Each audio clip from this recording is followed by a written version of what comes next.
Hey, we are live here on Island Talk. Welcome, everybody. Are you doing the music again, Dylan? Really? You're doing the music. We have no music. We don't have room in the budget for music.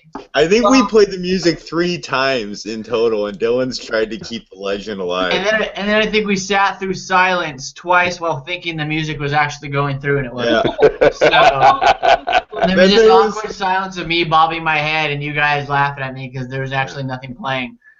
I think Dan was on that podcast. I can hear it. I can hear it. Yeah. All right, well, we are live. We are live streaming, so we don't have to reboot this week, so that's fantastic. And we're about to drop this hot podcast about as much as Darnell is dropping deuces in the ocean last night. The brown trout. The brown trout.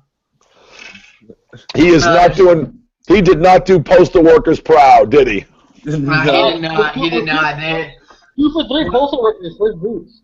You think the U.S. Postal Service is going to send a memo telling you guys to stop playing Survivor now, Dan? I don't know, because I didn't do badly by him.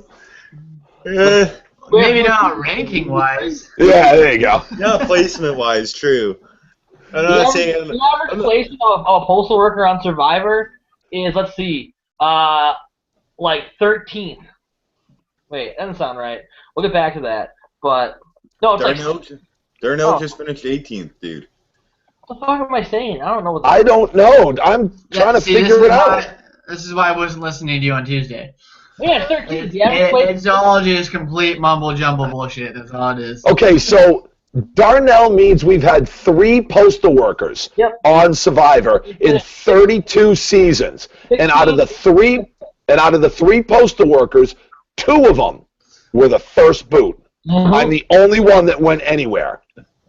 That's true. Well, that's pretty good 100%, if you look at it that way. That's 100% true. Darnell, postal workers. Diane Ogden for Survivor Africa, first boot. You had Darnell, first boot, and Dan. So you had Diane, Darnell, and Dan, all first boot. 2 out of 3 first boots. I'm the only one that went anywhere. Hey, Dylan, Joe from Survivor Shade, he wants to know why you're talking. Oh. Joe is always just... I love Joe, but he's always throwing shade. Dude, your microphone sucks, dude. To be fair, if Joe wasn't throwing shade, they wouldn't be living up to the reputation. That's true. I think Dylan took my advice and liquored up his cider there. No, the average place is 13th because you do 16 plus 18 plus 6, divide by 3, and you get. Like your 13. math is flawless, dude. It's spot on. Yeah, really. Well, he's a super fan. So I stopped paying attention. You know, it just boggles my mind that super fans can't do basic math. Just really blows my mind. But yeah. I drink every time you quote yourself from the show, Dan. Yeah, I have a feeling if we're going to play that game, we're all going to be hammered. All right, here we go. There we go. I shouldn't have said anything, no, because now you might be watching yourself. Oh, no, I would still let it go. I'm going to have to send my wife to the grocery store for playing this game. Yeah, but that comment was very apt for, Yeah, true. Dylan's stunning math skills. Well, my math is right. Well, my math is right. Yep. As far as you're concerned, it is. Yeah, no, I think it's right. Before we start, I do want to thank Dan for watching my audition tape and providing feedback. Thank you for that. I appreciate it. You're very welcome. I thought you were thanking me for a second there, and I was like, hey. I thank you for being my first person to I showed it to. So. Yeah. Always glad for you to bounce your terrible ideas off me. Thank you for not watching it for a month, you dick. You're welcome. Yeah, if I didn't watch it until he literally just forced to. He's like, hey, Niko, before you go, just watch this now. Yeah. I got to tell you, I'm not going to lie, and I will tell you the truth because, if nothing else, I'm honest. I actually liked it. You talked a lot about, you brushed on the fact that you were a fan, but then you just kind of went off. And then you started talking about things in your own personal life and how they related. And I think that's a really strong thing, because when people just say, I could outwit, outplay, holy Christ, could we be more cliche? You know, they don't give a shit. Are you worthy of ratings? Are you somebody that the audience is going to want to see? Whether they love you or hate you, that's what they want. They don't give a shit about you. They want ratings. Some footage in here. I might have filmed some footage in the dungeon for the next video if I don't do it. I was a little bit bummed that you didn't compare yourself to Parvati. So it's probably why you're not going to make it on the show. But otherwise, it was good. I think you are a Parvati, Don. I would be. I'd flirt my way to $1 million. Nice. So, nice. Dylan, we wanted to pass on a little more information from Joe. He just passed on to us. He just wanted to apologize to Dan for having to watch Dylan's video. I'm hoping Joe's going to stick around with us tonight because this will be fun. Yeah. All right. Joe, don't go anywhere, buddy. You stay right where you are, pal. Yeah. I'm about to get All right, so... what do you mean, gonna get? I am getting... Oh, boy. So, Dan, we haven't talked to you since the finale. How you been? How was the off-season? Busy. Really, really busy for me. I actually got an appointment at the post office. I'm a union representative for the maintenance department. Just all kinds of running around with just my own life and my own stuff. Survivor started back up again, and I didn't know anything about the season, and I mean nothing. I'm going to mention another podcaster, so I apologize. But the guys from Survivor Talk with Dwayne and Dave invited me, and Dave had asked Kelly Wentworth to be his drafting partner, and Dwayne asked me to be his drafting partner. So where did Dan go? Oh, he's here. He's here. I'm still here. All right, there you are. So we and Colton kind of worked his way into it, how did Colton get worked into that? Yeah. Oh, that was awesome. Oh, he was fantastic. So, yeah. You're not even a Colton fan, Dan. I thought you guys would mesh perfectly for some reason. Yeah. No, funny. No. I mean, Colton is Colton. You know, I've got nothing bad to say about him. He is what he is, and I'm going to send out a huge apology.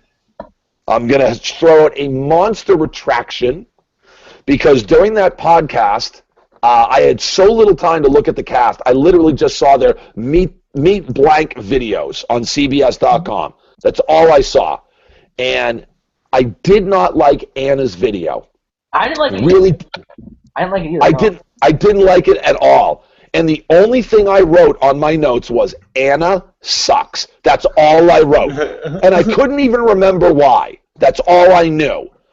And I ended up online chatting with Michelle.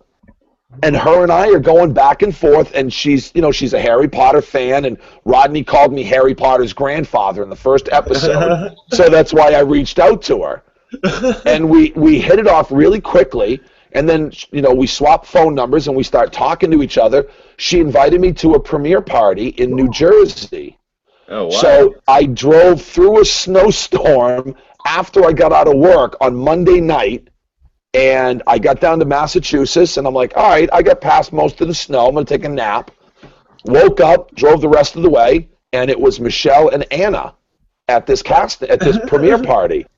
And Anna comes up to me and she goes, oh, I'm so glad you're here. I'm so excited. This is so cool. Aren't you the one that called me sucks? Isn't that what didn't you say I suck? And I'm like, yes, that was me. And I said, I didn't like the video. I'm sorry. I don't know what to tell you. She goes, don't worry about it. And she was gracious, both of them. They were sweet and gracious and kind and welcoming, and Eddie Fox from season 26 was also there. He lives right in the area. Who was? Eddie Fox. Okay, you seem a little no offense, Dan, you seem a little out of place there. It's like Anna, Kate, Michelle, Eddie Fox, and then Dan Foley lumbers in there. Yeah, there was definitely a dum-da-dum-da-dum-da-dum kind of. kind of thing going on. But I got to tell you, I worked the crowd a lot better than Eddie did. Eddie was too busy trying to get laid. I was actually mingling and socializing. And Eddie's got I like Anna a lot more after the first episode. I'll tell you that. Was this a viewing party at like a bar, Dan? It was. It was at a pizza place. Cool. There was probably a good 100 people there. The vast majority were their families. People came in from out of state, and it was, like I said, the girls were gracious. They were just so excited, and I just wanted to blend into the background. This was their night, their time, and Anna is just nothing short of remarkable. Absolutely just wonderful in every way. And I genuinely hope the both of them go far in the game. I really do. My only qualm with Anna is that she's an anti-vaxxer. She's a what? Are you going to bring this up every fucking podcast? Yeah. What is it? She doesn't believe in vaccines for children. Oh, she's an anti-vaccine person. Mm-hmm. I didn't know that. I did not know that. Dylan said he was convinced that she was going to get medevac because she refused to get vaccinated before she went to Cambodia. She was going to get like the red now. She was going to get some kind of virus and just be pulled out of the game. I had super fucking jealous of Dan. Like my crush this season is Michelle, and here's Dan like having a correspondence with her already. Getting her number. I mean, we were talking. I've talked to Julia. I've talked to Elizabeth. I've talked to. I'm in a handful of them at this point. I'm trying to get a hold of Kyle. People keep comparing Kyle to me. Definitely not the sexy build. He's got a lot more ink. We both have the epic beard going, but both outspoken guys. So I'm really looking forward to talking to this guy. I think you should grow your hair out and do the back braid like Kyle then, Dan. You gotta have the little ponytail braid. No, I'm not doing that. No. What I'm going to do eventually, I'm going to grow these out. Yeah, I'm going to grow these out, and then I'm going to do the comb up and do the pebbles. So I think that'll be cool. I think chicks will dig that. Yeah. Kyle was essentially rocking man pigtails last night, so I don't know if you want to... I get a little Rodney vibe. I get a little bit of a Rodney vibe, maybe, from... No, I get a Rodney vibe from Caleb. Okay. Yeah, they're both young, I think, and a little... I don't know. I don't know if Rodney was narcissistic. The vibe I get, like... And Dan, you live with Rodney for however many days, so you can tell me if my perception is accurate, but... He, from his edit on the show, he definitely seemed like he wanted to go out there and start playing right away and be an aggressive player and no nonsense. I mean, I know he's very funny and whatnot, but in terms of the game, he seemed like he was really wanting to go out there and do well and play hard. So I get that vibe from Kyle as well. Rodney or Caleb? Rodney. Yeah, Caleb, I think Rodney was trying to figure a few things out. Right out of the gate. But I think he knew what he wanted to do for a strategy, which was make some quick bonds, especially with the girls, and go that road. I think he had a plan. And just like any survivor, your plan changes, depending on you think somebody is this way, but they turn out to be that way, and this person gets voted out, and you needed them, and Joaquin going screwed Rodney up. Up until he started to get in with Tyler, Carolyn, and Will, and he brought them together, and I think he had some really good plans. I just don't think they executed very well. I think Rodney was way underrated on 30. I enjoyed Rodney. Rodney was one of my favorites that season, even in the pregame. I didn't like enough in the pregame. I thought he'd be too much of a bro. See, he was. He was. Don't get me wrong. I just had this feeling back in the beginning of that season that I actually thought Rodney was going to be. I had him as like my undercover winner pick. Like I felt like he had a really good shot to win. I got like Boston Rob vibes from him in terms of like he's a Boston guy. He's got the street smarts. And he's going to know a lot more than what he's doing than, what he's going to go up, than, what you're going to think he has. Rodney actually my winner pick going into season 30 because I thought he gave me a Tony vibe, kind of. You know, I'm always looking for the next Tony now. So, you know, Rodney was the closest thing I thought we could get. He wasn't anything like Tony. And, no. You know, we mentioned he was a bro, but I think, like, that kind of speaks to his game a bit, how he was able to be this, like, you know, how old is Rodney? Like 24, 25, or? He's 26 now. At the time, he turned 25 on the island. All right, so he's around my age then. So, like, he was able to connect with people like Will, like Mama C, and make relationships with people like older than himself, and I think that speaks to his game. And I think we see a little bit of that in Kyle, where he's kind of looking to make bonds with everyone across the board, you know. But Rodney was able to do it quite well, especially once that merge hit, and he used those relationships he made. Well, I think Rodney really struggled because there was some huge personality conflicts, and it presented just monster difficulties for him. But the night he started doing impersonations, his street value went through the roof. I mean, it just skyrocketed. It was great. I mean, that really helped him a ton. So are we going to talk about the episode at all tonight? Or?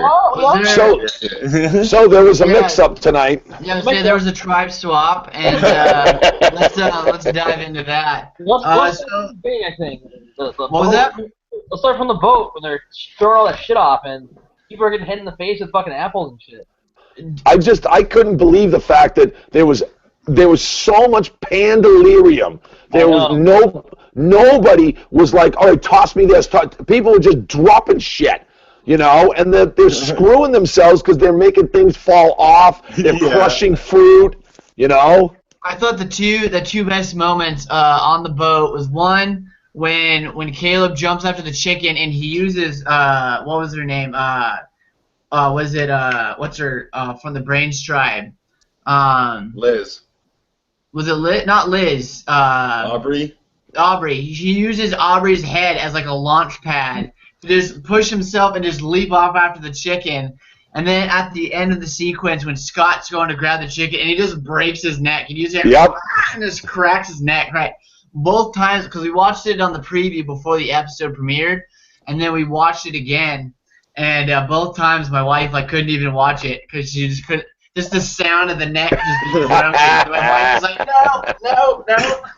That's awesome. Right before that, jump off the boat and like almost capsize the raft. Yeah. That was hilarious. That's what I thought when they came back from commercial, and the first shot you see is the bronze raft, and you see Scott Pollard right on front rolling that thing, standing on the front. I'm like, how is that 300-pound man not tipping that thing over, you know, front-ending that thing just because every single person and every single item was on the very back edge. That balanced it off. That was my first thought. Yeah, that's the only way. Everybody was in the back. Everybody. Yeah. So, and those things were heavy. Did you see when they pulled them out of the water? They had all six of them trying to move that thing, and Goldilocks dropped her end. I mean, what is she doing on the Braun tribe? What she's doing on the island is what I was more thinking. Well, because she's gorgeous. She's probably the best looking girl out there. I think she's giant. Oh, well, for that, she should totally make it on Survivor then. Well, I mean, I'm sorry. Why was Morgan on there from the first Brains, Bronze, and Beauty? It wasn't for her stunning intelligence. At least she was on the Beauty tribe, though. Yes, she was on Survivor for two reasons. One and two. Okay. Brains because she had two of them on her chest. Like this is like. Yeah. So this is why we haven't had a woman guest on the show. We will. Well, what? Am I I'm not doing anything wrong. Like that's pretty accurate. I would say it's 100% accurate. That is not. That is observational, and that's all it is. I think I compared it to a brain. That's one of the least sexual things I could have compared it to. So. Depends on what phrasing of the word brain reading. Hey, we're not like black guys watching Boys in the Hood or something. That's only a term. Stop! It's getting worse, Dan. It's only getting worse. listen, they compare, they always say a man's brains are in his pants all the time, okay? It's the same thing. That's all it is. Warning. I thought you were referring to the term, like, gonna get some brain. That's a phrase. It means, I don't want to get into You can imagine what it means. I got it. Yep, I got it, dude. Oh my god, I'm glad I don't have the time to edit these things because it must be a Canadian thing, don't you know? It's a phrase like you hear on BET and rap songs. Like it's a brain. It's in a lot of Dr. Dre songs, guys. You got to listen to your... See, you are so hip because you are so urban. I look at you and that's all I think. I think you're right from the hood. Little known fact, Dan, I grew up to the only black guy in my town, so I'm the best man in his wedding. So there you go. There you go. That's it. But Niko, can I address the blog comment on the blog? Oh yeah, yes. You can address the blog comment. I did see it and approved it. So okay. I figured if you saw it, I'd let you touch on it, but I wasn't gonna jump in. You're approving things now, Niko? Like things. Hey, censorship. We have a website now, so I figure if anyone's going to post on the website, I'm glad to approve it. You're looking at questions that means people are on the website. I'm against that, against censorship. We should let anyone post anything. If they want to make fun of us, or actually, no, that could be bad. Keep censoring that stuff. Okay, what's on the blog? The comment is from Reek. I think it's Rick, but all right. I think the I is long. I think it's Reek. But the question they asked is, if she, I think they're referring to Anna, is anti-vaccine, does that mean she doesn't believe in birth control? I have no idea. No idea. Consult a physician, Rick. I am actually not going to ask the very young, beautiful girl that. No, that's wildly inappropriate. I'm not. No. This is why I wasn't gonna bring the question up, but I figured if you had started, you want to get into it, you're more than welcome to open up that can of worms. Who cares? Who cares, Rick? I'll text her and ask her if she believes in birth control too. No, don't do that. Don't. No. Dylan, nope. Dylan, let it go. Dude, I'm telling you, it's a bad move. Okay, you gotta trust me. Swipe left on that one. Thank you. I'll tweet at her. Dude, your microphone sucks, dude. I know. It'll be better. You know what, Dan? I think we should make you our head of public relations. Yeah. Yeah, that'd be a bold move. That'd be a bold move. At the very least, human resources. You gotta. You know something? You would be shocked at how well I would do in something like that. Hey, you're a good talker. Like sometimes. It'd be one of those take one to know one situations where he would just know exactly what he's doing. Problem is because I've probably already been there, except for the birth control. Other than that. All right, so we're gonna jump into the Survivor questions now. All right, bring it on. Everyone's shooting questions at us. Keep shooting at us. I'll hit a couple of them now, and then we'll get a little bit actually talk about the episode. God forbid. So we got some questions in here. I'll get a couple of these ones to be had in from Malcolm Jr. Or previously Aaron Jr. His real name is Malcolm, apparently. Yeah, his real name is Malcolm. He was going by his middle name Aaron. Okay. So we'll go into the first question. He asked about a couple hours ago, if you guys were on this season, would you prefer to be on the Brawn, Brain, or Beauty tribe? Beauty. Brawn. Dylan, I think you're getting on the Brawn tribe at best bet. Oh, fuck you, I mean brains. What's your job? No what's way. Your job, Dylan? I have an IQ of 147. What's your job? Was that like a Facebook IQ test, or? No, I took the Wonderlist. Oh, yeah, that counts. Yeah. What, did you, find it on the internet somewhere? Because I know your ass didn't go to the draft combine. I took it when I found out they use it for the Survivor audition. So I took it. They use the Wonderlick? They use a variation of it, I think. Yes, they do. That sounds like an adult toy. There's one day it does sound like that. There's one day that we do testing, and we do 3 different psychological tests. But before you do that, you take basically, just like he said, it's an abbreviated IQ test. Yeah. And they tell you, they're like, you won't finish the test. It's not designed to be finished. You can't complete it. Just answer as many questions as correctly as you can. And then after you're all done with it, the next day they break all the scores down. They sit down with you. And I sat down with a psychiatrist, and she asked me a bunch of questions about the personality part of it. And then she had this long pause, and she looked at me and she said, "You know you're very intelligent, right?" And I stopped and I said, "Well, that's a shitty thing to say." And she's like, "Why would you say that?" And I said, "Because if I say, well, yeah, I know that, well, that makes me an arrogant prick. If I say no, well, then I'm a moron. That's a no-win question." And she just looked at me and smiled, and she goes, "That's why I said it." Yeah, I don't think I passed it now. Yeah, so we slotted Dylan as a brawn, I think. Yeah. Dylan's a brawn. All right, so I put myself on the brain tribe. Muscle. All right, Niko, I don't know. You're a sales guy, you know. Niko's a brain.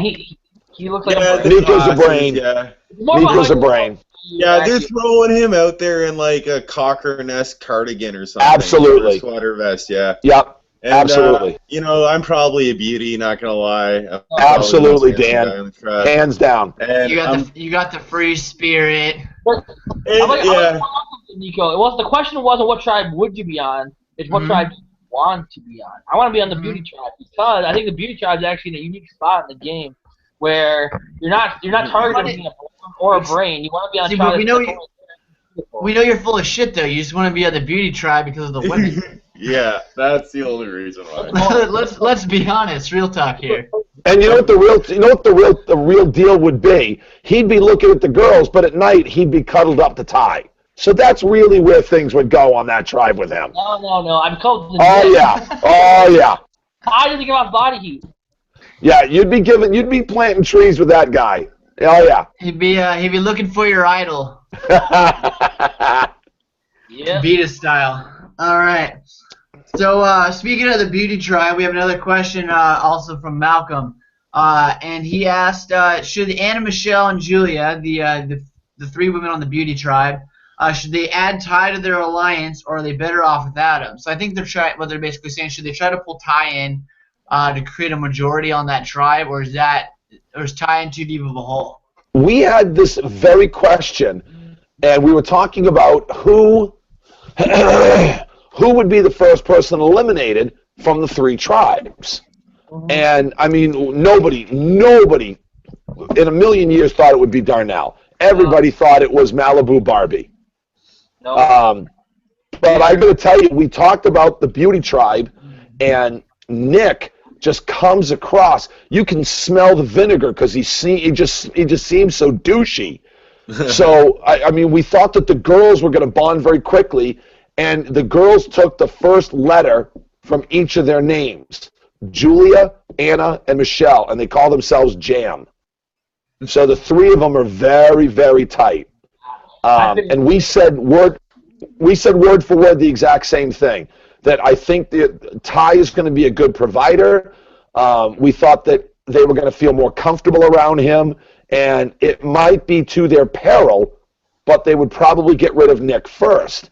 But where he started scrambling for an idol last night, it seemed like it kind of put a bitter taste in the girls' mouths over that, so I don't know. I think Ty is screwed. I think the girls would be smarter to go vote out Ty first, and then if they lose again, they can always vote out Nick. And then, because the 3 girls have majority no matter what, so I think they can afford to lose Ty. He's a loose end at this point. Yeah, especially if he's out there searching for the idol. You don't really know what you're going to be able to do with him. I don't think Ty is going to be not trustworthy, but I think he did put himself in a position to where he appears to be. It's hard to come back off that kind of person. The only problem, Dylan, with that logic, it's not necessarily bad. I just have an alternative thinking towards it, because if you eliminate, I mean, at this point, all you care about is not seeing Probst. You don't want to go to tribal council. You want to avoid that like the plague. But if Nick presents himself as so arrogant and so self-serving, then he's just going to bail out on you immediately as soon as there's a mix-up.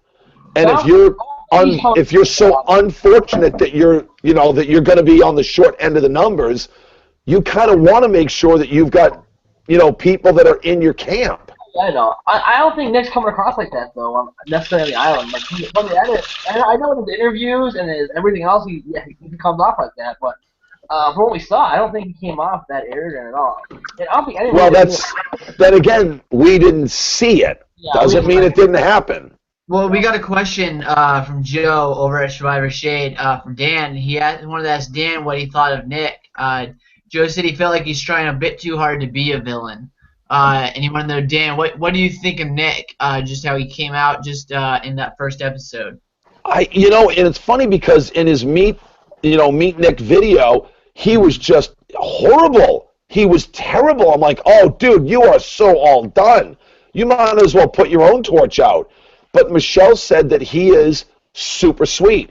He's incredibly nice, and that's not who he is. And I'm like, then why would he do that when no one else is watching? Why would he say the things and present himself that way when he's all by himself? It didn't make sense to me. But apparently he's got a strategy. He's got a game. So, I want to give the guy the benefit of the doubt. Yeah. He's really good at it. They're still all fooled. I don't know what possible strategy could you have by wanting people to think that you are a major league helmet like that. But you were right. It didn't come across that way in the show like it did in his, Meet the Cast video. Well, I think what Nick's saying in his video is that he's all those things. He's selfish and he only cares about himself, but he's good at hiding it, and you'll never be able to tell because he's such a good listener and he's so good at everything that he does that you won't be able to tell that he's all those things. So if he is what he's saying he is, they won't be able to tell he's a narcissist who's only in it for himself, right? That's the whole point of his strategy, I think, is to hide all these tendencies of his by being a good listener, by building these relationships. I think that's Nick's game, and then he's gonna build off of that by making whatever moves he has to do.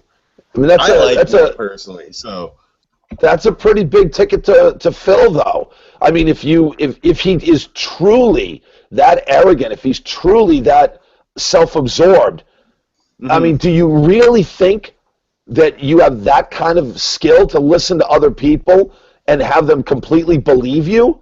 I got to tell you, I don't think so. I think that would, if he is truly that narcissistic, then I think he's like, oh no, I know I'm beautiful, but I'm such a good listener. Oh, people will buy into anything I sell them. No, that's just his own narcissism feeding into itself. But again, Michelle swears up and down he is a super great guy. So as far as I'm concerned, the jury's still out on him. I just get like not Patrick Bates. Is it Patrick Bates from American Psycho vibe from him? Is that the name? All right, yeah, the Christian Bale, yeah. Yeah, I get a vibe from him where he can be very charming, win you over, but the business card will set him off.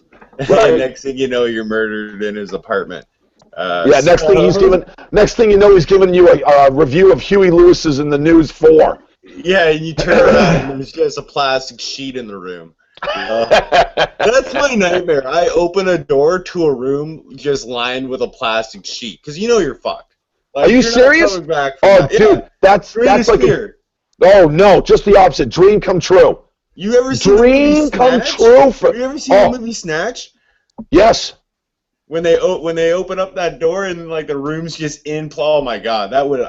Dude, dream come true for me because that means I get to kill you and it's self-defense. Oh, I've got all kinds of pent-up shit inside. I'll be able to get out. Not if it's like a mob boss and a team of hitmen. If it's a team of people, all right, Well, think about it. If they've taken the time to lay out plastic wrap on your carpet, they're coming at you with precision. Well, maybe it's just Dexter. Yeah, true. Maybe. Okay. All right. I guess anyone can access these materials at Home Depot now. And they've seen the movies. They probably know. Everyone knows to do this if they're going to commit a violent crime. You got to lay out the proper materials. Didn't you see that movie back in the 90s with Sandra Bullock, Murder by Numbers? No, I missed that one. Worth watching. It's weird. Yeah, it's weird. I've usually seen most obscure movies, so. That was an okay movie, but definitely worth a watch. Interesting, man. So we have one more question. One more thing we wanted to hit on the beauty tribe before we jump over to the brains. Okay. I want to get a fan just reaction of Caleb Beast Mode Cowboy. Okay, how about vote for the worst nickname of all time? How about that? I called him. I think it was Creepshow Stock Boy, just based on his Big Brother appearance last season. I've never watched Big Brother, so I'd heard about it. I heard he was on it, but I actually just met Meg. Yep. From season. Okay, I met her last night. Mm-hmm. He didn't play on her season. Okay. No. Yeah, I was. Did Meg seem completely lost where you met her? Like, was she just like? No, she was a sweetheart. Well, all right. She was completely lost on Big Brother. I'll tell you that. Well, because she was a recruit. She had no idea. She didn't watch the show. Oh shit. But she did well. She was what, 7th place? Oh. Yeah, she floated all the way to 7th place. Whatever. Like voted out her ally by accident, I think. Probably. Anyway, well, I mean, I was driving back from New Jersey, and it turns out Mike Holloway, the winner from my season, was in New York City. Oh. So he asked me to stop, and I'm like, I don't know, I can't promise. And it's like, something, I don't give a shit. I'm going to make it happen. I have to. I haven't seen Mike in months. So Mike was there, and Meg was there. And it was great. The three of us just hung out. We had a couple beers, and she was very sweet. She's very pleasant. She's a very lovely girl. She was really very nice to talk to. Looks like Taylor Swift. She looks a lot like Taylor Swift, but she's incredibly expressive. Her face is just it just communicates volumes. Okay, so anyway, big lull in the conversation. There we go. All right, very nice. I'm starting to feel my drink a little bit. So yeah, I was gonna say. So I felt, at least on my side, I felt like I was impressed with Caleb, the way that he at least the way he came out on the island. I didn't watch season 16 of Big Brother. I watched last season, but I didn't see his season, so I didn't know much about him. And then he was kind of real quick. His Big Brother 16 season. So at the start, he was like kind of weird and stalkers around Amber, the one chick he had an infatuation with. But after that, he actually became a fairly, I think, likable character. Like he just seemed like he might be a little dull sometimes, but he's a pretty just kind of a good dude and someone like you wouldn't mind hanging out with. And he became endearing to a point, but I think he's willing to put out he wants to do well for his team. He's a very good team player. So I think he'll be pretty loyal in the game, maybe to a fault. Even. Go ahead, Dan. Go ahead. Well, pros for his Big Brother game. You got he was probably one of the most competitive guys in the house. Fittest guy by far, I think. Yeah. Also, I think to a fault, fiercely loyal as well. If you're his ally, he's got your back.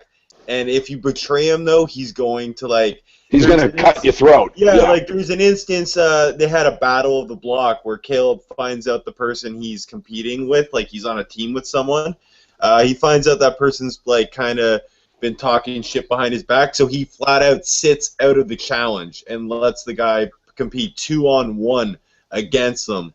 And, it was Frankie Grande. Except Caleb didn't realize that someone doing it by themselves is actually more beneficial than two people doing it. Yeah, and the guy ended up winning who did it by himself, and he stuck around for a couple more weeks. The way it sounds was that it was easier to do it by yourself, but Caleb didn't realize that. Yeah. So that's where that dullness comes in, where he doesn't really realize things. But I think he was the strongest physical competitor, and he made it to Final Four on that season. So that's impressive. Cons, though, he's not a strategic-minded player. Like, Caleb had, like, 2 or 3 players pulling the strings in that season, and I think Caleb was more of a number and a figurehead. You know, he's like that alpha male you want to get behind. He's not going to do too much thinking, and you can trust him. But, and I think, like, he's likable, but, you know, he's offended a couple people on Twitter with his, like, personal beliefs and stuff. I know he's kind of controversial in that regards. You know, he's from the South, and, like, he's an Army veteran who's a cowboy. Like, of course he's going to have some views you don't agree with people. So, but, yeah, I don't know. I liked him on Big Brother, but I just kind of want to root against him here because I don't like, I think stay to your show, eh, Dan? I agree. Stick to your show. Yeah, a little bit. I'm kind of the same way. The crossovers, I'm not a big fan of that. Let's get you into that Big Brother house this summer. Now that I'm thinking about it. Who, me? Mingling with like 14, 25-year-olds. That would be hilarious. You know what the sad part is when they all start trying to drink and they all try to compete against me, the old guy will put them all under the table. No, they won't because they don't give you booze in Big Brother house. So hey, you get along with us, and we're like there's no alcohol in the Big Brother house? Are you serious? I think you get to drink like 3 beers, and then they have like supervised party sometimes. Because I think in season 2, someone pulled a knife on someone. Yeah.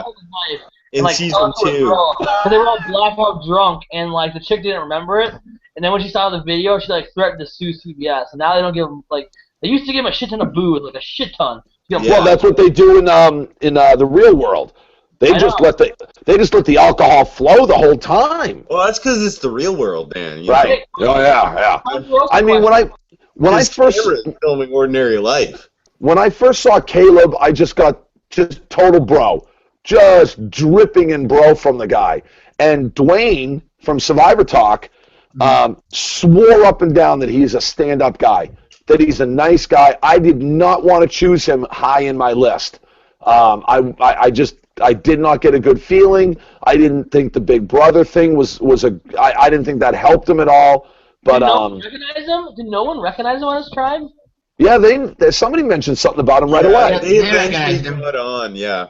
They say Big Brother though. They said they're like, I wonder what Caleb does.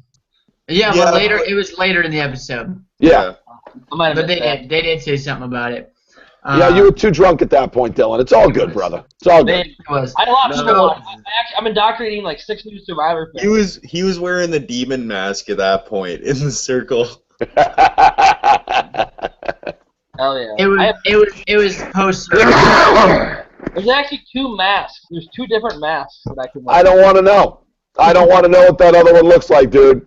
No, especially if it's got a ball gag on it. I don't want to see that. We're invested in a ball gag to add to the house. We haven't got one yet.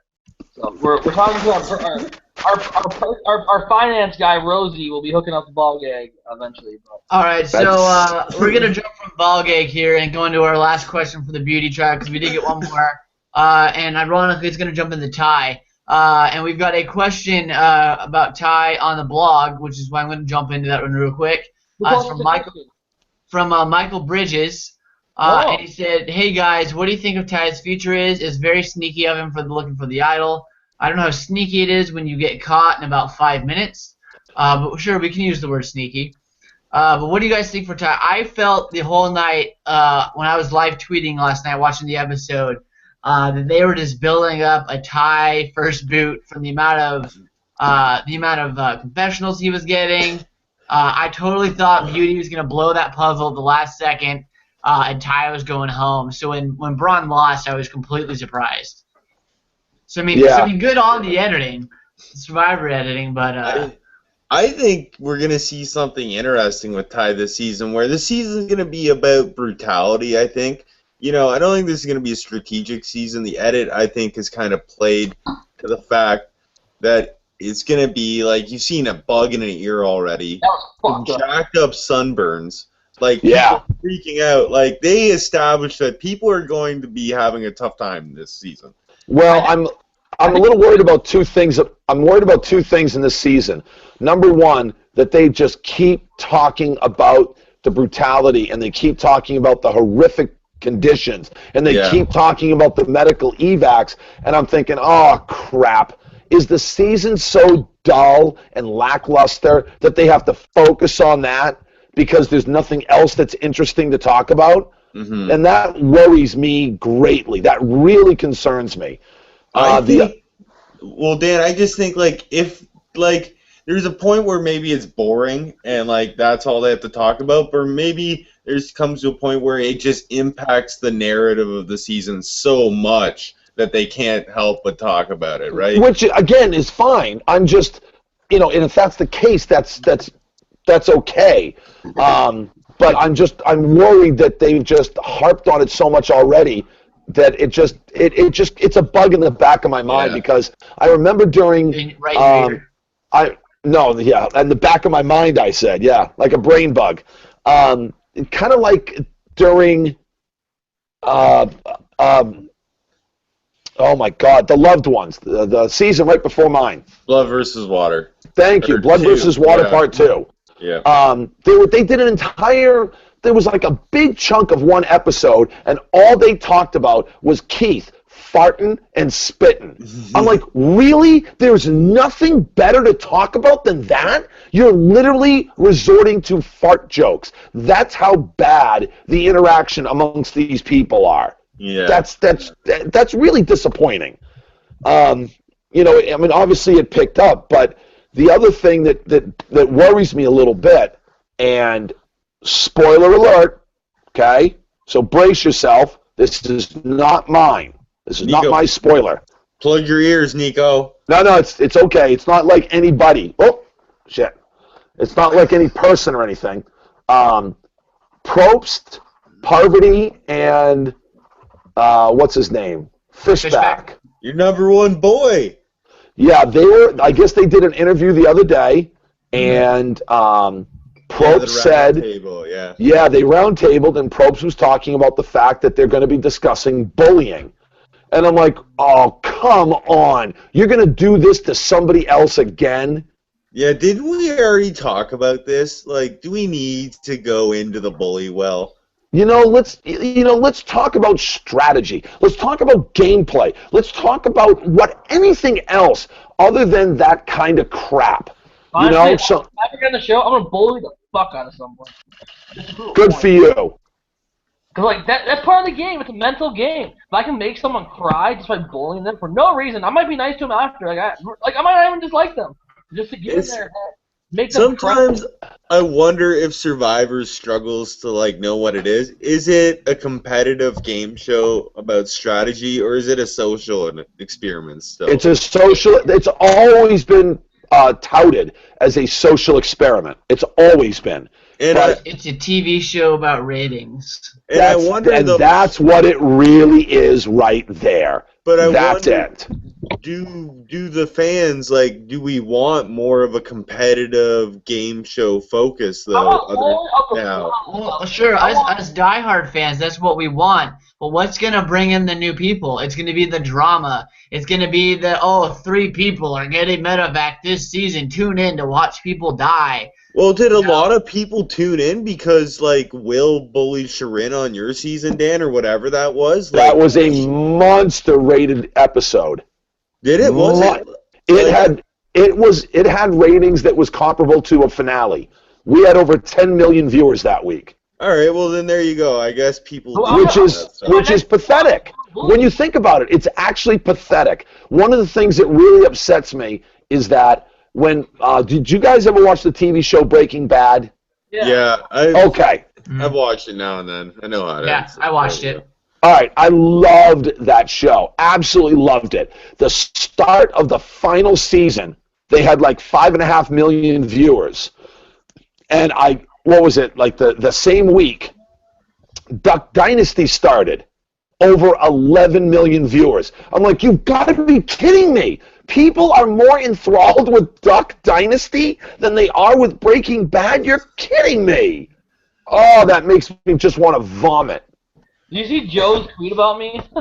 Yeah, I did. I retweeted it. Dan, we live in a world where the Marvel comic book universe movies are the biggest grossing movies of like the summer every year. Which is I'm a great. comic book fan. I'm a huge fan of that. That's wonderful.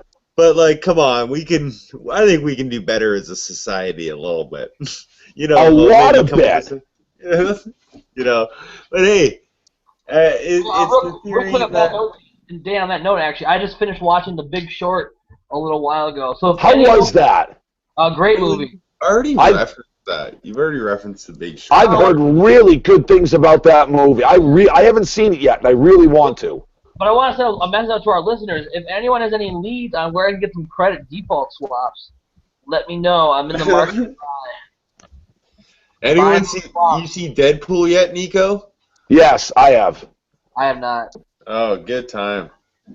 I think Niko froze. Yeah, I think he did too. Niko's gone. All right, I'm taking over the hosting duties. No, I'm taking over. So, all right, Dylan, you can go ahead, Dylan. Listen, I am in charge of public relations. I'm taking over. All right? Oh, I should have never given you that title. No, Dan can run the Twitter page. But No. We'll get Aubrey after the season to do that. I think she's a social media manager. It's her profession. No, Aubrey, which my mom. What the hell happened to her? My mom. Do you see Aubrey doing well? I don't know. I was going to say my mom works for welfare, and that's the job that she gets people who on welfare that don't do anything. Is she tells them that companies hire you to manage their Facebook and Twitter feeds. Perfect. So Aubrey Bracco has the same job as people on welfare. My mom tells them to do. Weird. She's on the Brains tribe. I just find that a little weird. I do not see her doing well on that tribe. I do not see her doing well there at all. 3 days in, she's already breaking down. That's way too early to break down on a game of Survivor, I think. Like, I broke down on day 2. What? I broke down on day 2. They never showed it. Oh, day 2 of the game was my wedding anniversary. That's different. I've never been away from my wife and completely out of contact for so long. No, and they didn't.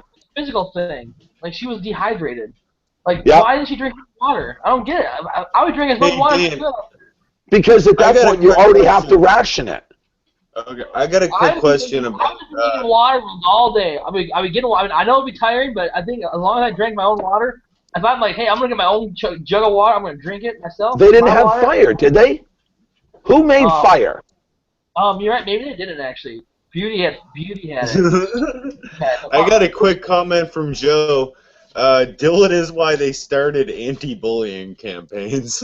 Dylan is why they started birth control. Okay, that's the reason why right there.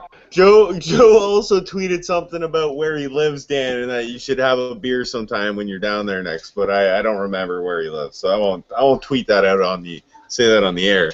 All right, don't do that. Joe's a good guy. He's been on the show before. Runs the Survivor Shade blog. We'll shout you out, Joe.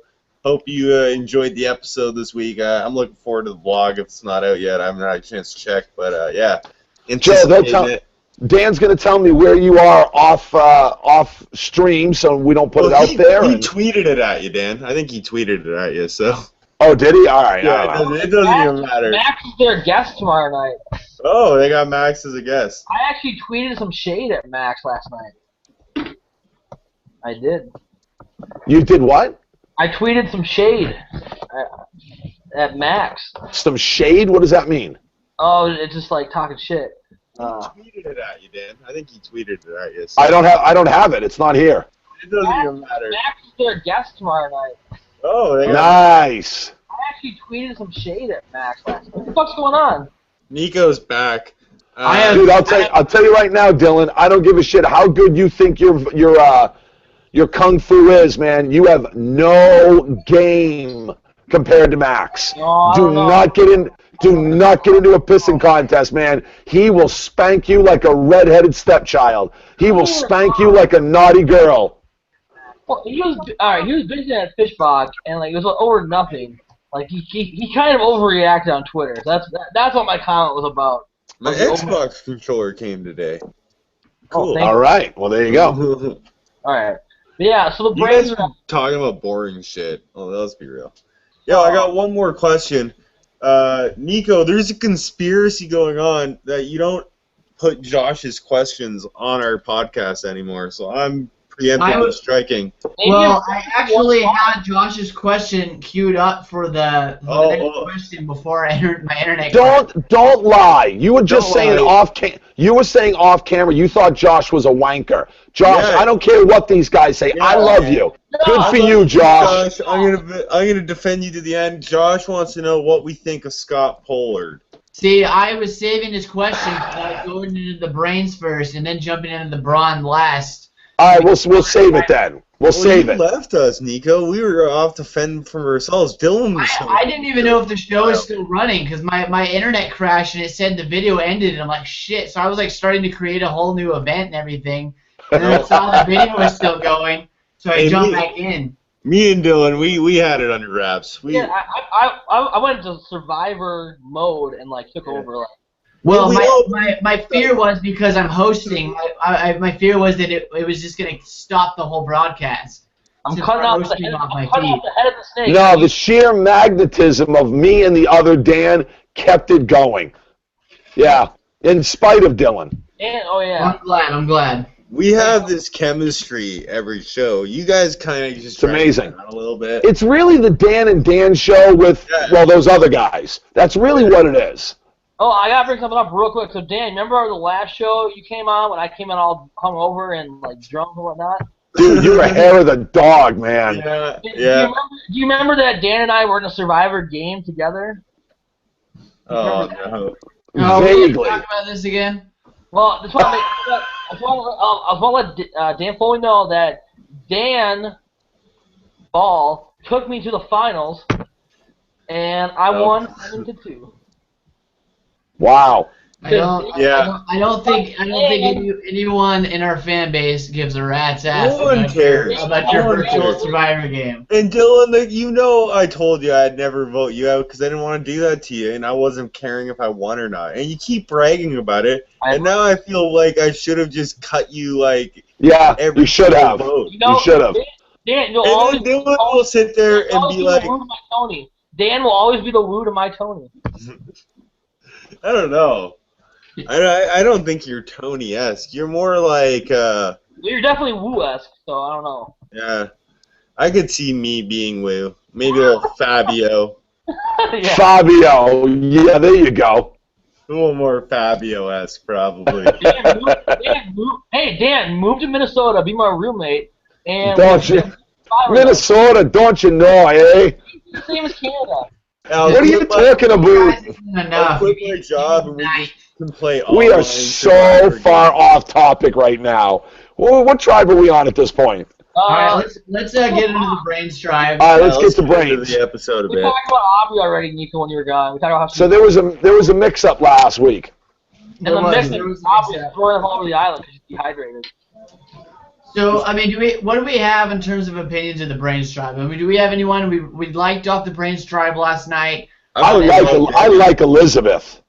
Yeah, Elizabeth's my winner pick right there. She's doing really well. I like her.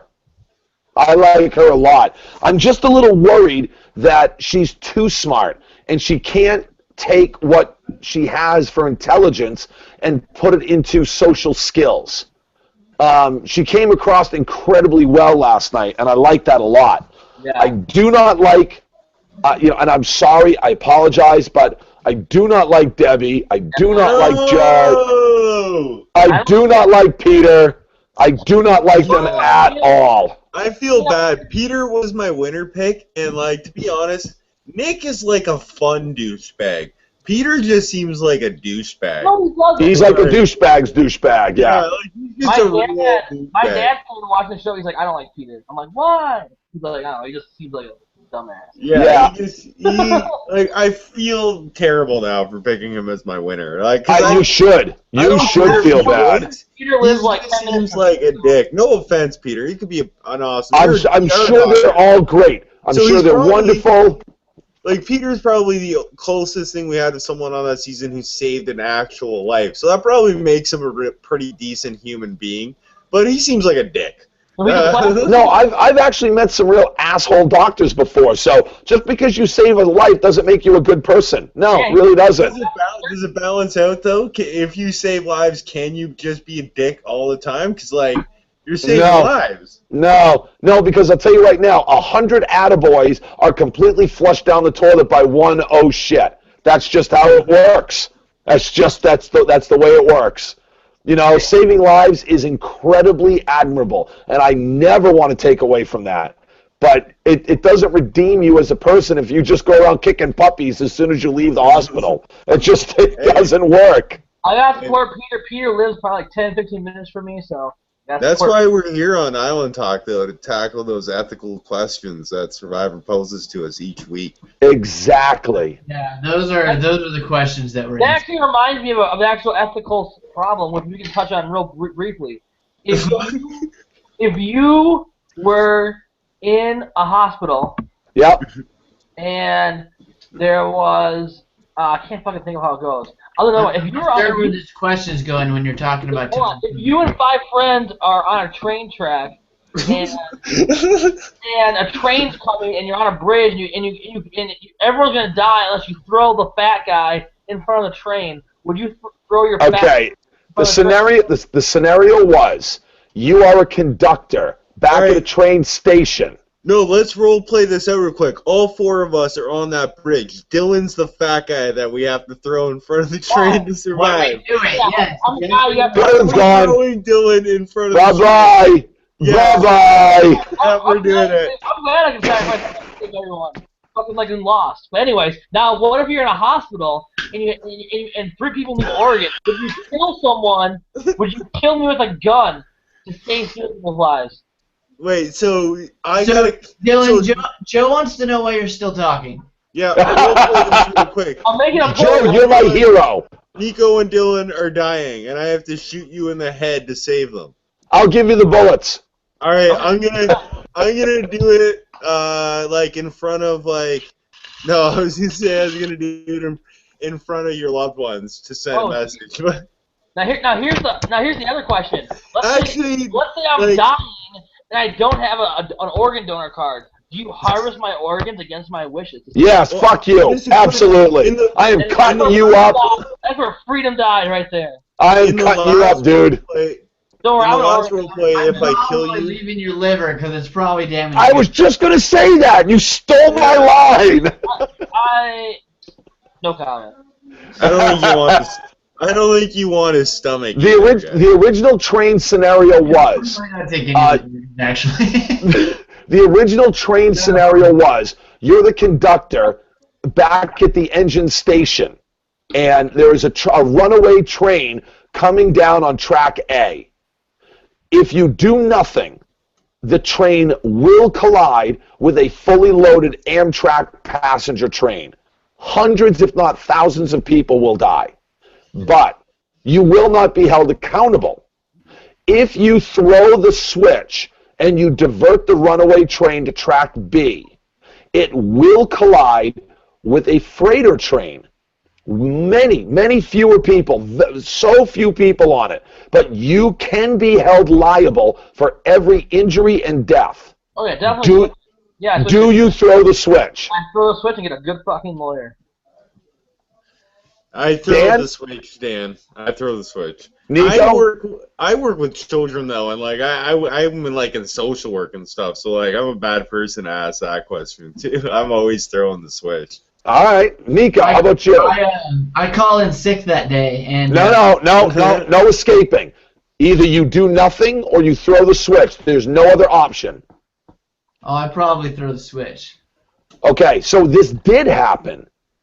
And the guy the guy in charge at the station threw the switch, and he saved, like I said, all the lives, but all the families collectively sued him personally, and he won. He won in court. The judge said that it is a tragedy. It's a tragedy that lives had to be lost, but given the scenario, he chose the lesser of two evils. and it was the right thing to do with an impossible choice. That's the thing. Like, you gotta weigh. Like, if you're gonna have a loss, it's about taking the fewest loss. Like, it should be. That's why you fucking throw me in front of a fucking train, you dick. Pardon, Dylan? That's why. So of all people, you throw me in the front of the fucking train. Well, yeah. Yeah. Well, you're the one that was making us. I didn't even realize that was an argument. No, it wasn't. It was a discussion. And it was simultaneous, agreed upon. Yeah, we didn't even really debate about it. Not even a little bit. I threw it out there. We was like, yeah. And the best part is, dude, out of the four of us, I am clearly the fat guy. And yet we all decided to throw your ass in front of the train. It's a no-brainer, Dylan. You know what, though? What you guys don't know about me is that... You've lost weight? Well, no, but I actually did a power plant. Hopefully, some of those gamma rays worked off on me. I turned into the fucking Hulk before the train, as the train's hitting me. Yes, that's my only hope. That's probably going to happen. Yeah, I see that happening. Yeah. All right, so we'll push you in front, and then you see how that works out for you. No. Better. Since he's going to Hulk out anyway, you just willingly jump in front of the train. That's just going to work out even better for everybody. So that we can claim that you committed suicide. Now, would Peter jump in front of the train? Getting back to Survivor and Peter, would Peter jump in front of the train? I say he probably would. What, Peter? Yeah. I think Peter's pushing Debbie in front of the train. Probably. Yeah, I can get behind that, but No, not Debbie, man. I love Debbie. I think we're gonna see a good player in Debbie. You saw it a little bit with Aubrey. Who was there? Who was putting the tick? She started off slow and she had a good recovery. Nurturing in there. Yeah. She doesn't know how to play Survivor. I'm sorry. She's like, I know. Debbie doesn't know. Like, I think that's just Debbie's personality. She's in a tough spot. Yeah, she's the older girl. She's kind of isolated just based on age right away. And I didn't think Peter would be such a douchebag. I thought Peter and Neil would lean. Neil's the douchebag. I love Neil. I love Neil. I am hoping that guy goes deep. Yeah. I like Neil. I'm always throwing shit at Neil on Twitter. I'm always throwing things at Neil. He is blowing up Twitter. Holy crap. I fucking hate him on Twitter, Dan. He just annoys me so much. I know. I'm not saying that I like him. I'm saying he's blowing it up. It's like, dude, calm down a little bit. Oh, okay. I thought you meant like he was like a hot shit. Like he it up. Like he was it's like he's shirts. No, it's like social media vomit. It's like, yeah. He just won't stop. It's more like when you like met this girl and she keeps like blowing up your phone and you're just like, oh, god damn it. Why are you blowing up my phone? There's nothing that happens. I never had that issue. I don't like. I was gonna say like that didn't happen to me in like 7 years. So why am I bringing that up? I don't like Neil because remember when they were talking in the lake and Peter's like, yeah, it should be us four. He's like, hey, be quiet, like you're talking too loud. Yeah. Man, look at douche. Like Peter wasn't even talking that loud at all. He was just kind of like talking in the water. And fucking whatever, Debbie and Joe are like all the way back on the beach. There's no way they can hear him. And he was just like all like fucking trying to like shut. Like, and people do that to me all the time. I get pissed off. They're like, hey, be quiet. You're talking too loud. I'm like, fuck no, I'm not. So I have a personal connection to that, to the way Peter felt when Neil disrespected him in the water there. We're slowly having a hashtag starting to trend. That's our best hashtag. Push Dylan. Hashtag save the kids. Push Dylan. Hashtag save the kids. Oh, that's awesome. Hashtag push Dylan. That is spectacular.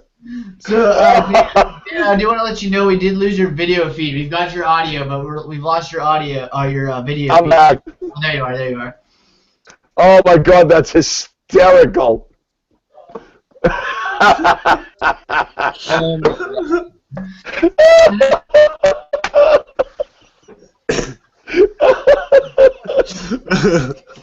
Oh god. That's good. All right, what tribe is left to talk about, Brian?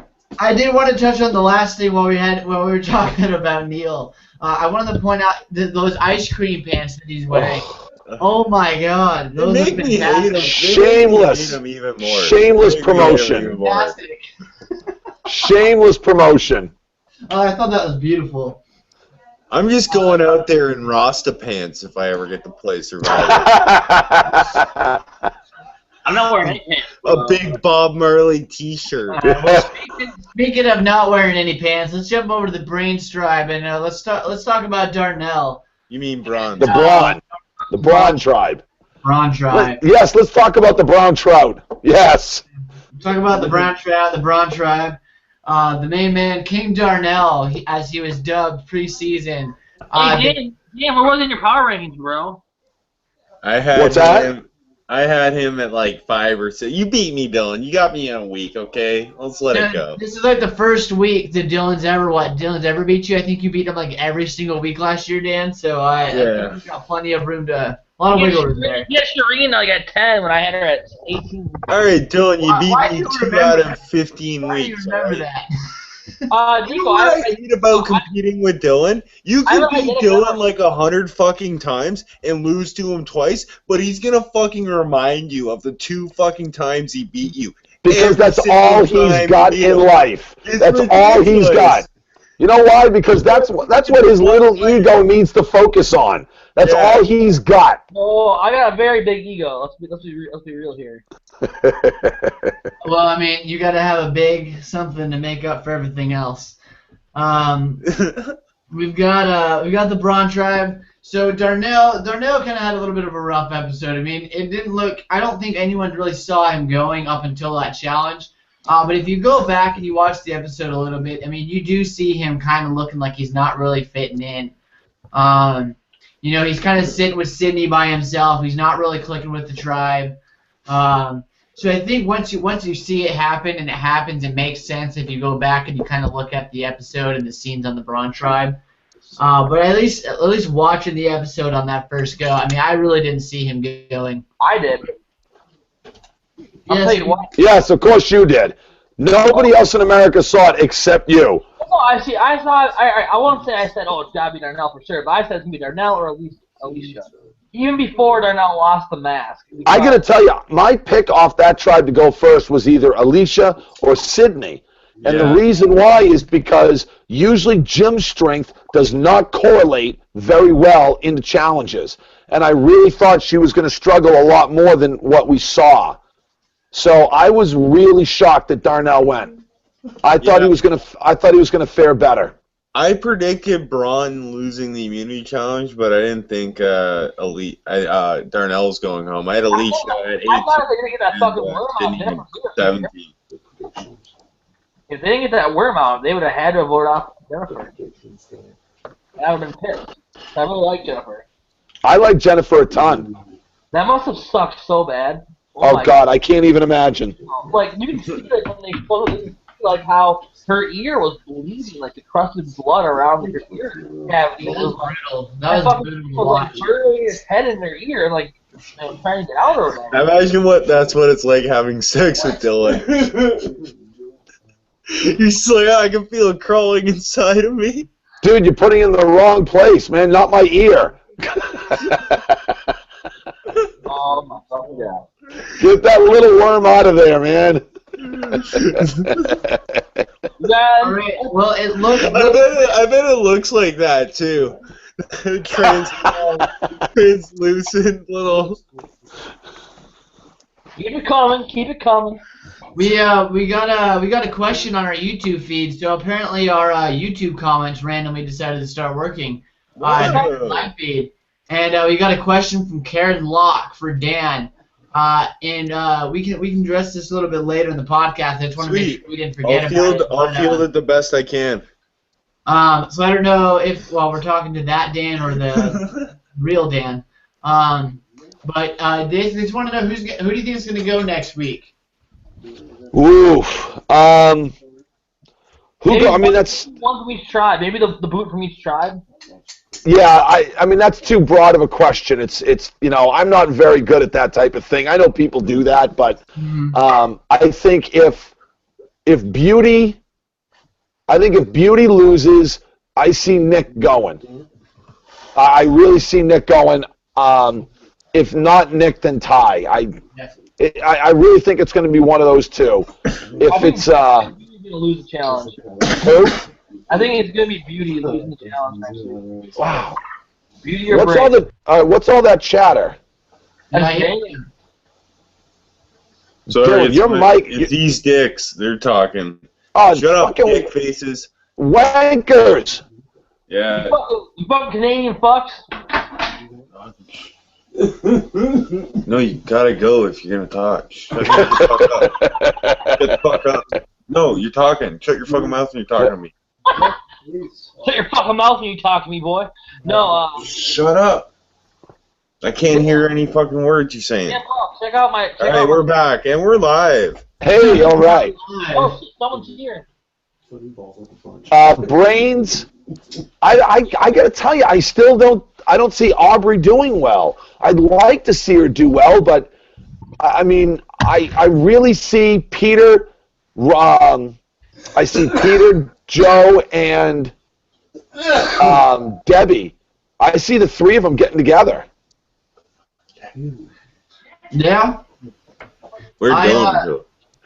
No, who cares? Shut up. Yeah, this is going to go great. Dylan's gone. I think we're gonna start getting some serious trends on there. We got more comments on YouTube coming. We got another. We got a pretty good turnout right now. Yeah, we got a few questions coming up on the blog as well. We have from the Hidden Immunity Idol Show on YouTube. Yeah. We have a question. Do you guys have any predictions on who you think is gonna find the idol? I need a hashtag idol finder this season, and Ty was so close. Not really. Alright, quick thing. Has anyone ever seen an idol found buried under a freshly Thank you. tree? Thank you. He is thinking way too hard. Yeah, I know. Like, and he's digging these trees up. I tweeted about it. Like, it's Super Mario 2, and you can pick those goddamn radishes out of the ground and toss them. Like, he's ripping these things up. Like, come on, man. Yeah. I don't think they've gone to that much effort. Like, yeah, they go into, like, a cool tree or something, but they're not planting stuff in Cambodia and burying idols at the roots. Like, come on. While we're on the topic of Dylan being gone, we do have a couple questions, a couple comments, more or less, about Dylan Excellent. being gone. One's from Joe, and he just wanted to point out that the chair is so far been a better contributor than Dylan. Hashtag push Dylan, save the kids. And, hashtag Dylan got pushed. And we also have a comment on the blog from Evs Pearl saying, "You guys crack me up. You guys crack me up. Is Dylan actually a real person?" Yes. Dylan is no, he's totally. It's all photoshopped. It's all fake. Dylan is a total green screen. Yeah. It's a total caricature. I think you missed Dylan is jealous of all the ice cream Neil has. Fuck you! Dylan's jealous of the cream. He's not a fan. He's my roommate. Great show tonight. Thanks. Have you been watching? That's Reek. How's it going? What's up? What's up, Reek? So what was the conclusion on that? I missed it. Which one? The birth control question. He asked it. Oh, that was you? They're on the island for quite a while. Cool. No, we're recommending that Dylan's parents should have used it. Yes, that's the conclusion. Fuck you! Hey, dude, you said you want to be the villain. You said you want to beat people up and trash talk and bully. Well, if you're going to dish it out, baby, you better be able to take it. Living in a house with 7 guys, I'm sure he's going to be well versed in taking it. Oh, yeah. Let's jump We're just gonna call Dylan the catcher from now on. Hashtag that, Dylan the catcher. Don't get that. Alright, so we got Dylan the catcher right there, guys. Dylan the capture. Joe, if you're watching right now, let's help us get that trending right now. Hashtag Dylan the capture. I miss that. Oh no, dude, that was the best part of the whole show so far. I missed the best part. He brought down his roommates, and Niko said, yeah. Niko said something about He's like, yeah, if he's living in a house with 6 other guys, he's definitely catching. So I said, yeah. I said, hashtag Dylan the Catcher. Let's get that trending. All right, we do have Joe tweeting out hashtag Dylan the Catcher. Oh, this is the best Joe, here's to you, Joe. Here's to you, buddy. Oh, that's beautiful. Hey, he's turning into something, so there you go. Oh, that is spectacular. Dan, Dan, did you see the pin tweet? Yeah, I saw the pin tweet. What was the pin tweet? We'll talk about it after the show. All right. Oh, wow. Okay. So let's jump into the challenge really quick. We had a question from Malcolm earlier, and I don't have the exact question, but basically the question was, were you guys as surprised as he was that Braun lost the first challenge? No, I predicted it, bro. I told you it was going to happen. Read my power rankings. I said it in my power rankings. Dylan said, I'm going to go out on a limb and predict Braun loses the immunity challenge. It's written there. I wrote it at work because I spent 2 hours doing it while I should have been supervising children. I hope my boss doesn't listen to my podcast. Julia and Anna, and you're like, oh, fuck, I forgot about those 2 chicks. I got to put them at 5 and 6 now. No, I rate my podcast from bottom to top. I start at 18 and then I go to number 1. I predicted Beauty was going to lose that. I was very, very impressed with them.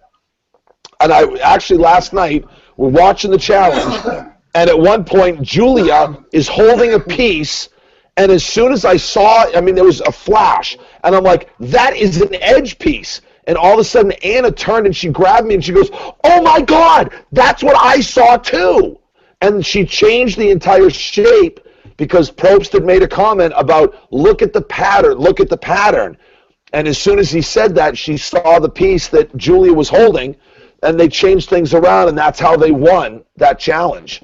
And they said it was right down to the wire. It was, according to Anna, it was It was a pretty dramatic finish. Well, and even on the show, it came out that way. It looked like it was literally like by a piece by a second. Yeah, you can make it look like that. That's why I asked her, was it really like that? Right. Dylan, Joe wanted to point out that Dylan knows all about starting at the bottom. Hashtag Dylan the Catcher. That goes with Kection, right? Yeah. Hey, I actually didn't know this, but there's actually a lack of pictures in the gay community. I didn't know this, but it's kind of surprising. You figured there'd be more pictures than Kextures, but no. It's actually the other way around. And I don't know if we can get someone to verify this for us. Dylan, can you tell us? We live in a society of a very selfish society where people like to receive more than they like to give. It's just... I don't know if human nature. Human nature, exactly. If I'm talking about something I shouldn't hear, but I'm comfortable talking about this. Let me know, anyone who's in this community of pitching and catching. What's harder to find? Is it harder to find a picture, or is there a catcher? Dylan, you want to chime in? So Dan's at the point of this conversation. I'm relatively new to this. Words. I just started. If it is harder to find a catcher, well, you got Dylan. Tweet at him. Use the hashtag Dylan the Catcher. Yeah. He'll get it. Joe said that Survivor Shea can take care of your education, Dan.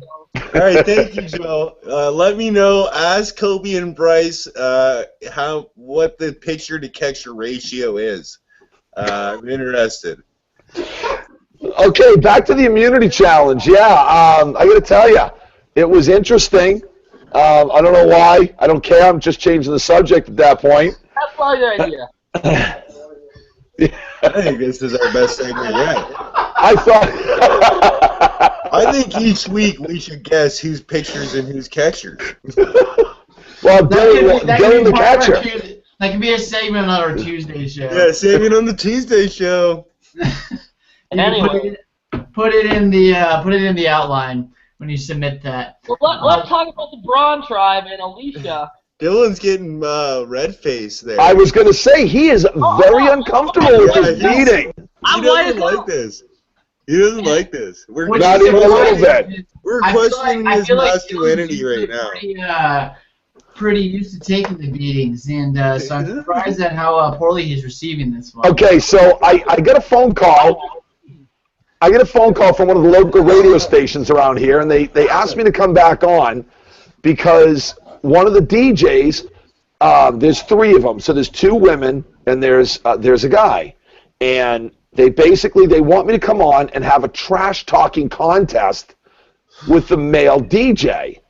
And I'm like, oh, no, I can't do that because I can't have a battle of whips with this guy. He is grossly unarmed. I'll decimate this guy.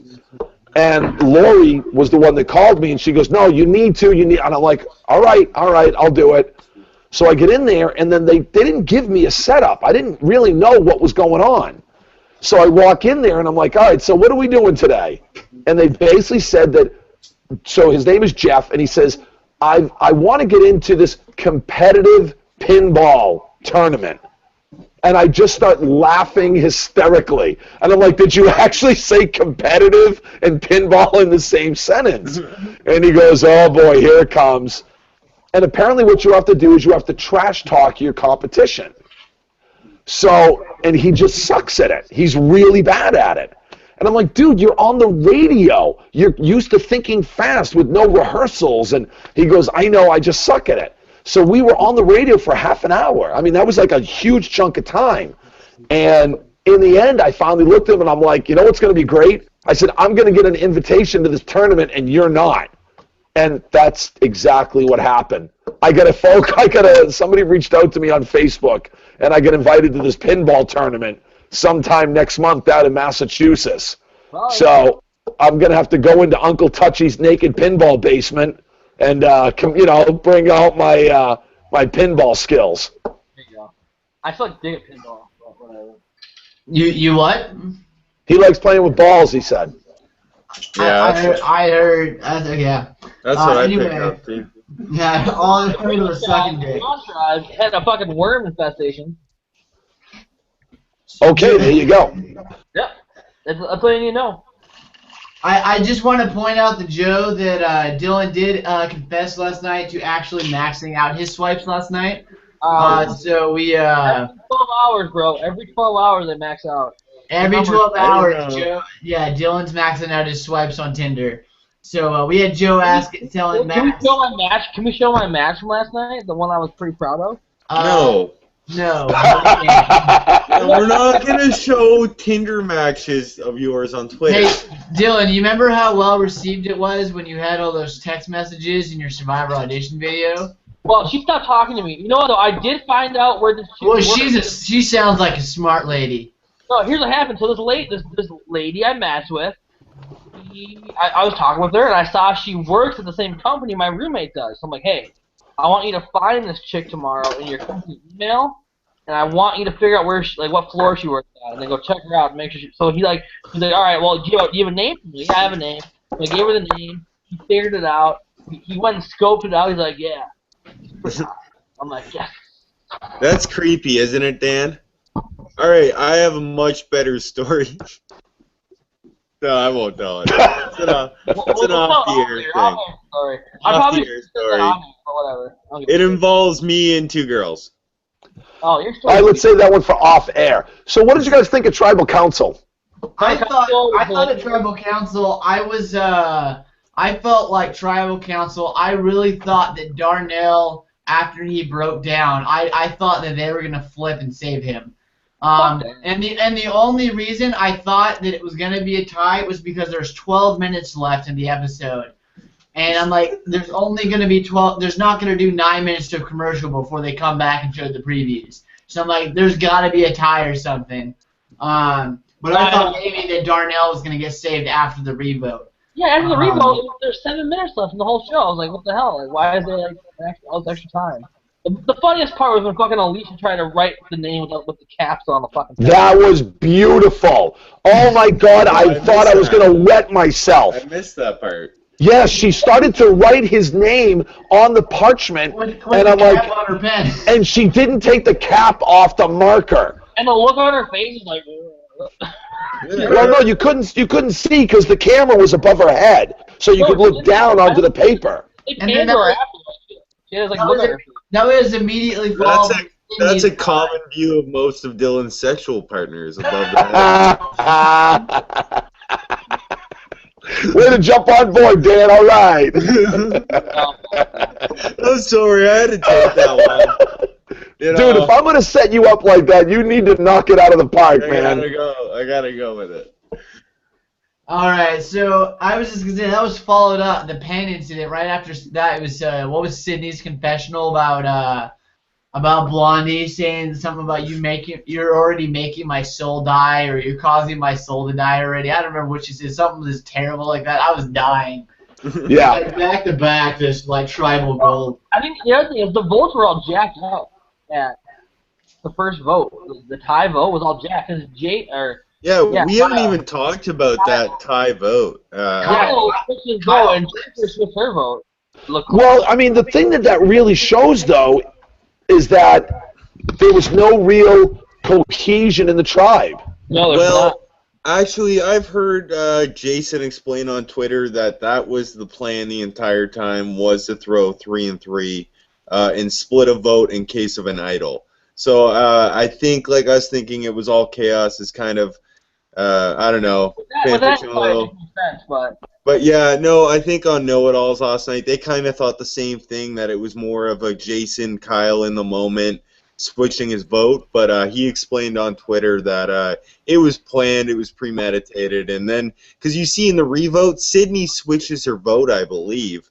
Like, she doesn't even Somebody vote. Did. Yeah. They all did. Yeah, they all do. So, like, if she was really dead set on keeping Darnell, I don't think she would have switched her vote instantly in that revote. I didn't see the revote. So, well, no, I just think I'm pretty sure she didn't vote Darnell. She didn't.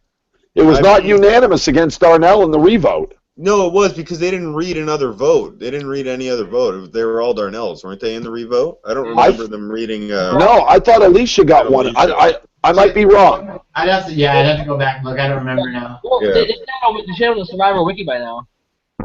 I don't know. I don't want one of the listeners, let us know. Send it in real quick. Let us know real quick. And I'm looking at since we apparently have Dan is the better Dan.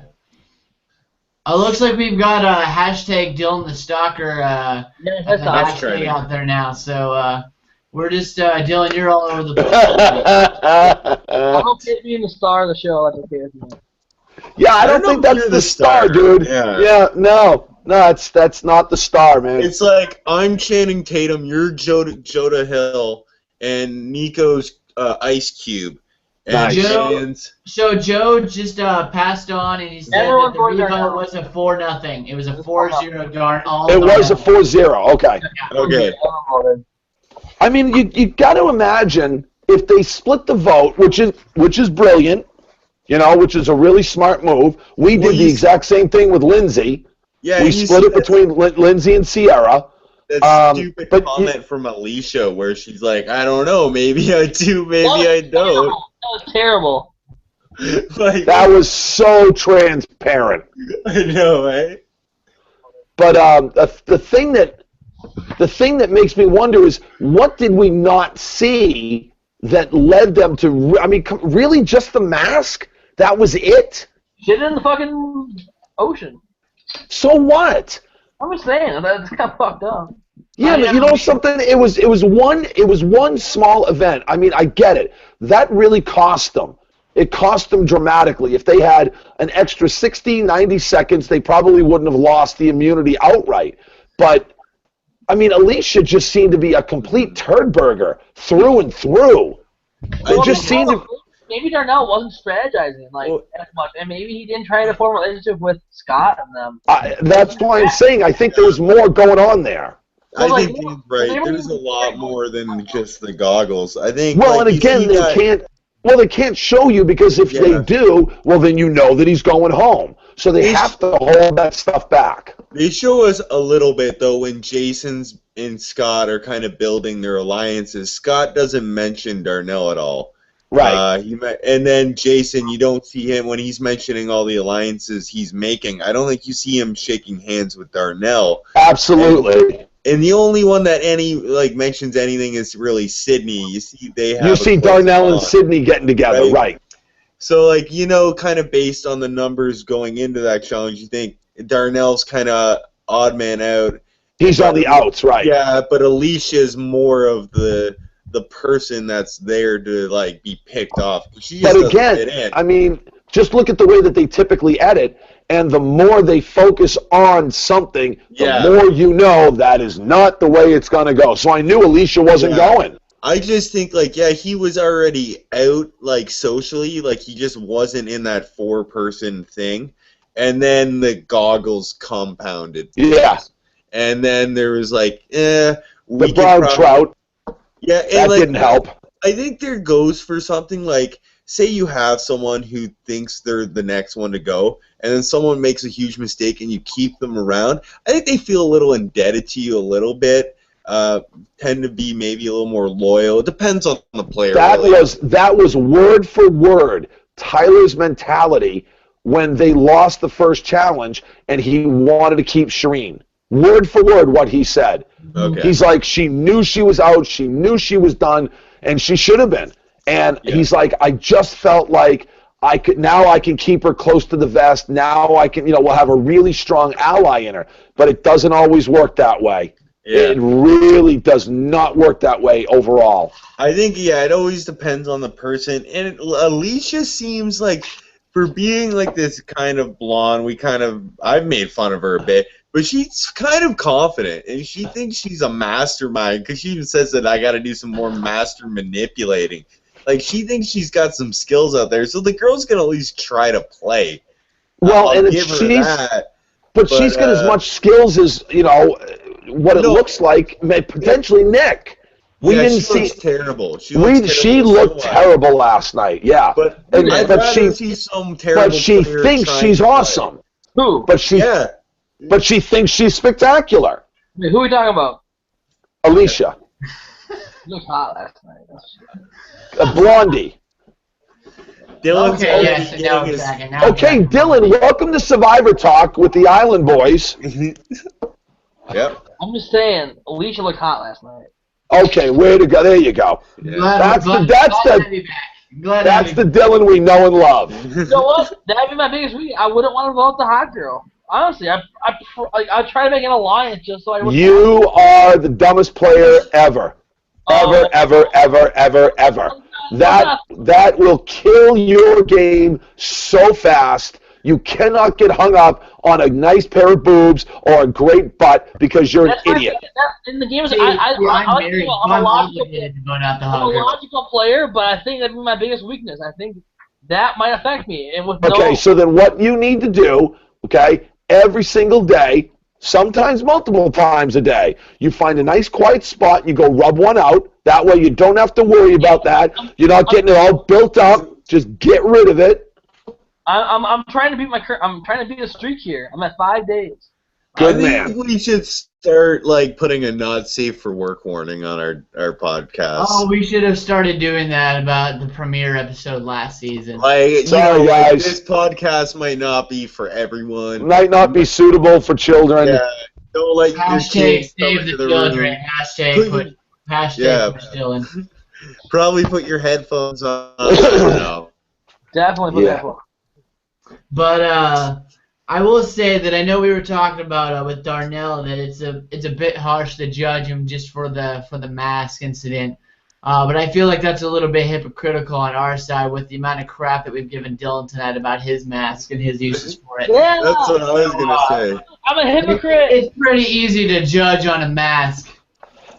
Well, that's why I said I think that there had to have been a lot more going on that they couldn't show us. Yeah. Because it would have tipped their hat as to how the vote was going to go. Right. So. If you go back and check out our preview podcast, Niko and I are both convinced Darnell was going to be pre-jury boot, pre-merge boot. I think I said that too.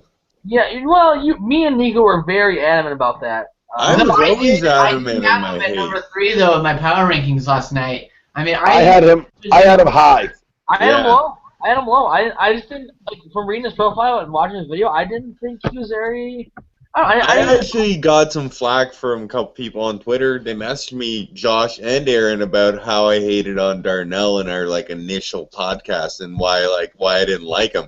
I just didn't like him because everyone else liked him, and I'm very, if someone anti-society. If a lot of people like something, I instantly don't like it, and I don't know. See, that's why you and I get along well, Dan. Yeah, I can't change that about me, but that's the reason.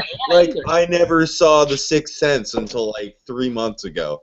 That's why I just I haven't seen popular movies because they're popular. I don't watch popular TV because I think most Dan even said it. Duck Dynasty was the #1 11 million people. Popular things are usually not that good. You're a hipster, Dan. You're a hipster. I'm not a hipster. Yeah, a little bit. I'm not a hipster. I'm not drinking PBR and but you're anti-society in a certain way, in your own sort of way, right? And that all by itself makes you a good, it speaks to your individualism. It's not like I consciously dislike these things. It's I just if someone likes something, I want to say it's bad. I don't know why. Maybe I need a therapy session. Alright, we'll slowly start to wrap this up here because Dan. You've been slurring your words now for about 15 minutes. Yeah, it's late here, dog. I'm pretty sure it's the whiskey, but we'll blame it on the late hours. We'll blame it on that. I got 4 hours of sleep in a driveway in Connecticut in my car. Was it your driveway? No, it's a buddy. It's a buddy of mine. But I sent him a text message to let him know I was there, and he never answered the phone. So I just slept in my car in the driveway. I got 4 hours of sleep, but that was on my way home from New Jersey. Get back here to Maine, and then I worked up until I got out at 9:30 East Coast time, and then I jumped on the podcast with you guys. So I am exhausted. So I pretty much run the same work schedule. I get about 4 hours of sleep a night. I'm up at 3:30 in the morning. 4:50. I work till 2 though. I work 4:50 to 2. And then I'm usually up till about 11 o'clock. I have no self-control. Yeah, I start working at 4:50 in the morning. Why the fuck do you start at 4:50? Why not a fucking logical time like 4:45 or maybe 6 or 5? Why 4:50? Because his boss hates you. He just wants to make you ask crazy questions. Mission accomplished. 4:50. We actually don't queue into our phones until 5 a.m. We start at 4:50 so we can get our computers launched up. But so that's why. They keep our computers on 24/7. Yeah, we don't because we appreciate the environment. Fuck the trees. Yeah, don't let Ty hear you saying that. Oh, jeez. He was fucking. He doesn't give a fuck. Did we talk about that at all? Actually, how Ty was fucking don't hurt the trees. And then he fucking he was ripping every tree out like a freaking mini Godzilla, just tearing. And he apologized. Yeah. Sorry, tree. That was hilarious. Let's start wrapping this up. Let's start looking towards next week and beyond. Dan, I'm sure we'll have you back at some point this season because we just can't help ourselves. But I'm a glutton for punishment. So. Yeah. We are. That's pretty much what he texts me every single time. I text him and say, "Hey, Dan, you want to do against it?" He's like, "Are you sure? You guys hate yourselves?" It's always something along those lines. That's absolutely true. Don't you want your show to continue? Why do you keep wanting me to come back on? Hey, it's not like they're gonna pull us off the air. It's our low rating. Our low ratings. Sponsors anyway. Yeah, exactly. It's you guys dropped from 10 to 8 viewers. We're pulling you to 8 o'clock. You're out. You're bumped down, guys. At this point, the only people that are going to sponsor us will probably be the same people that will be sponsoring Manny Pacquiao now. So we're probably in that same what happened to Manny Pacquiao? What did Manny Pacquiao do? I don't know what it was. Oh, he made a bunch of. He said something along the lines that people of homosexuality are as bad as animals. And then like the next day, Nike dropped their sponsorship from him. And then after they dropped it, he came back out and reaffirmed what he said. What an idiot!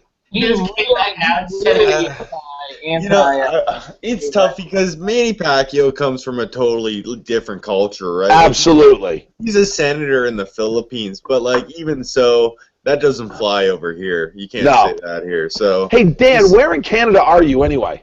I live in a place called Owen Sound, Ontario. I don't care putting that out there because what are you gonna do? Come find me and I will find Well, no, the reason why I'm asking is because my wife and I are going up to Quebec in a couple of weeks. Oh, wild. No, I don't live anywhere near Quebec. Like, probably. Closer to Toronto. Yeah, I'm closer to Toronto. Way over on the west. Yeah, I'm a couple hours away from Toronto, kind of like up near, what Great Lake is that? I forget what Great Lake I'm by. But, Georgian Superior? Bay. Yeah, I think it is Superior. So you're more central Canada? I'm in southern. I would say I'm like in the northern part of southern Ontario, Dan. South Central, yo. Yeah, yo. Ontario's right next to Quebec. Like I'm right next. Ontario's the province right next. Ontario's like eastern Canada. Well, Quebec is what? Quebec is like 6 hours away from Montreal, rather. Oh, you're Montreal. Yeah, okay. Montreal is like 6 hours away from me, but I can get to Quebec in about 5. Okay. No, I think it's about the same. It's about 6 hours. But I had heard about this this snow tubing park, and it's supposed to be the steepest, most extreme snow tubing park in all of North America. And I guess they took no, this is in Quebec. Oh, okay. It's just outside of Quebec. It's like 15, 20 minutes outside. And what they did was they took the old Olympic ski jumping training ground and they turned it into a snow tubing park. I mean, they took the jump out. The jump isn't there. But it's still a freaking ridiculous slope of hill, and you can go snow tubing down this thing. I'm like, I am so in on this. So I've been talking about it for a couple of years, so my wife and I are going to take a little mini vacation and head up to Canada for a few days. Yeah. Hey, you're going to a nice place, like at this time of year, too. It'll be probably pretty nice, so. Looking forward to it. I've only been to Quebec once when I was younger, but I went around the same time, and it was really nice. Well, I've never been to Quebec. I've been to Montreal a couple times, but I never got past St. Catherine Street. Well, Montreal is in Quebec, Dan. Montreal is in Quebec. Well, I'm going to Quebec City. Oh, you're going to Quebec City. Quebec City. Yes. You're boring the fuck out of all the Survivor. Yeah, sorry. We're at the point where we're geography. Geography, exactly. Yeah. Okay, so for all you Canadian listeners, I am coming to Quebec City. If you guys are out there, come see me, come say hi. Well, I do know that we have a decent amount of Canadian followers just from checking the statistics for our website. We're about half and half between U.S. and Canadian viewers. Oh, wow. So Dan, all by himself, is bringing in the same number of viewers as the two Americans. I also have a Canadian market. We actually have two other guys on the show, Dan, now. Yeah, we also have one Australian and one person from Saudi Arabia. So no, we don't. Yeah, no, on watchers. For people that are viewed on went onto our website because I can track it. We have had one person from Australia, one person from like Saudi Arabia, one of the somewhere over in the Middle East. By the way, should we talk about Ben being scared of Dan Foley?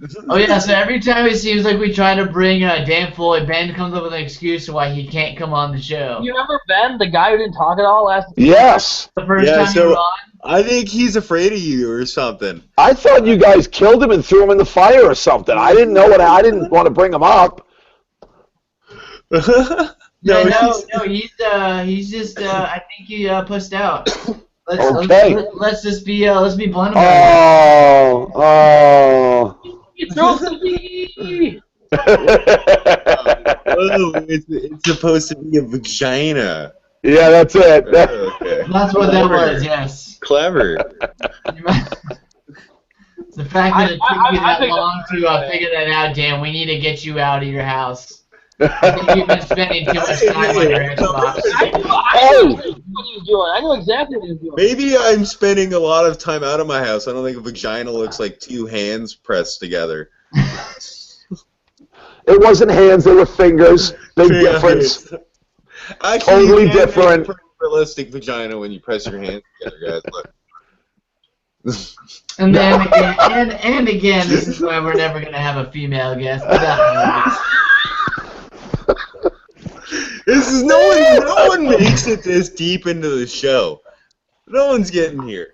No one's making it deep into this thing either, Dan. If you get to the what end, the hell what's this supposed to be? Is this the capture? You gotta open it slow. Is this the capture? Hashtag hand vagina if you got to the end of the show. You got all the way to the end of the show. Hashtag hand vagina. Josh, if you fucking watch this show, you better snap that out or whatever. I think Joe went to bed. But, yeah, if Joe went to bed. If Joe was still watching, that thing would be hashtag so fast. That is spectacular. Josh wants his #1 fan T-shirt. He better be watching, otherwise it's going to fucking milk him. It's late, dog. It is. Well, it says we still have about 5 viewers right now, so we still have some people watching. Hey, we're competing with Jimmy Kimmel, Legends of Late Night. You know, yeah, we're on that level right now. It's kind of hard to beat Jimmy fucking Kimmel. So let's get here. True. All right. Oh my god. All right, let's wrap this up, kids. Let's wrap it up. So Dan, just want to get an idea of moving forward with the season. I listened to your podcast with D&D, but I couldn't remember. I don't remember the full details of it because I listened to it over a couple days, so I had it broken up a little bit. I just wanted to get, who did you have as a winner pick for the season? We didn't pick winners. We just simply picked people that we wanted on our tribe, and it was based upon the concept that they would earn us the most points. Right. Yeah, we did one of those on Tuesday. Yeah, I had Darnell. So that worked out. And that didn't work out well. I don't know. We'll see how it turns out. I mean, you make these quick knee-jerk judgments based upon a tiny little 2-minute video that someone else thinks might be good. You're reading bios, and it's just snap decisions. Well, that's and like we gotta remember, even those videos are edited as well. It's not even they're giving us an accurate 2-minute portrayal of themselves. CBS is giving us a 2-minute what portrayal. The CBS wants you to see, right? So we're not even getting a real you can kind of see sometimes a video will reflect how a person is in the game, but a lot of times these things don't really tell us a whole lot. So, I mean, to anybody that's listening to this, getting back to people, I swear to you, it is not a personal attack. I am simply going on what we are being fed. We're trying to do the best we can, and we're not trying to be insulting or derogatory towards anybody. And again, Anna was so gracious to me, and I really can't thank her enough for being so kind. No, that's a very good point, Dan.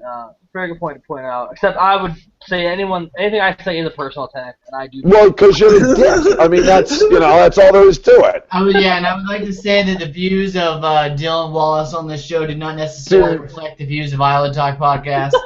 Or the management, or the rest of the Island Boys. Yeah, or our public relations director. Actually, I'll be handling these announcements. I'll be doing spin control tomorrow. Yeah.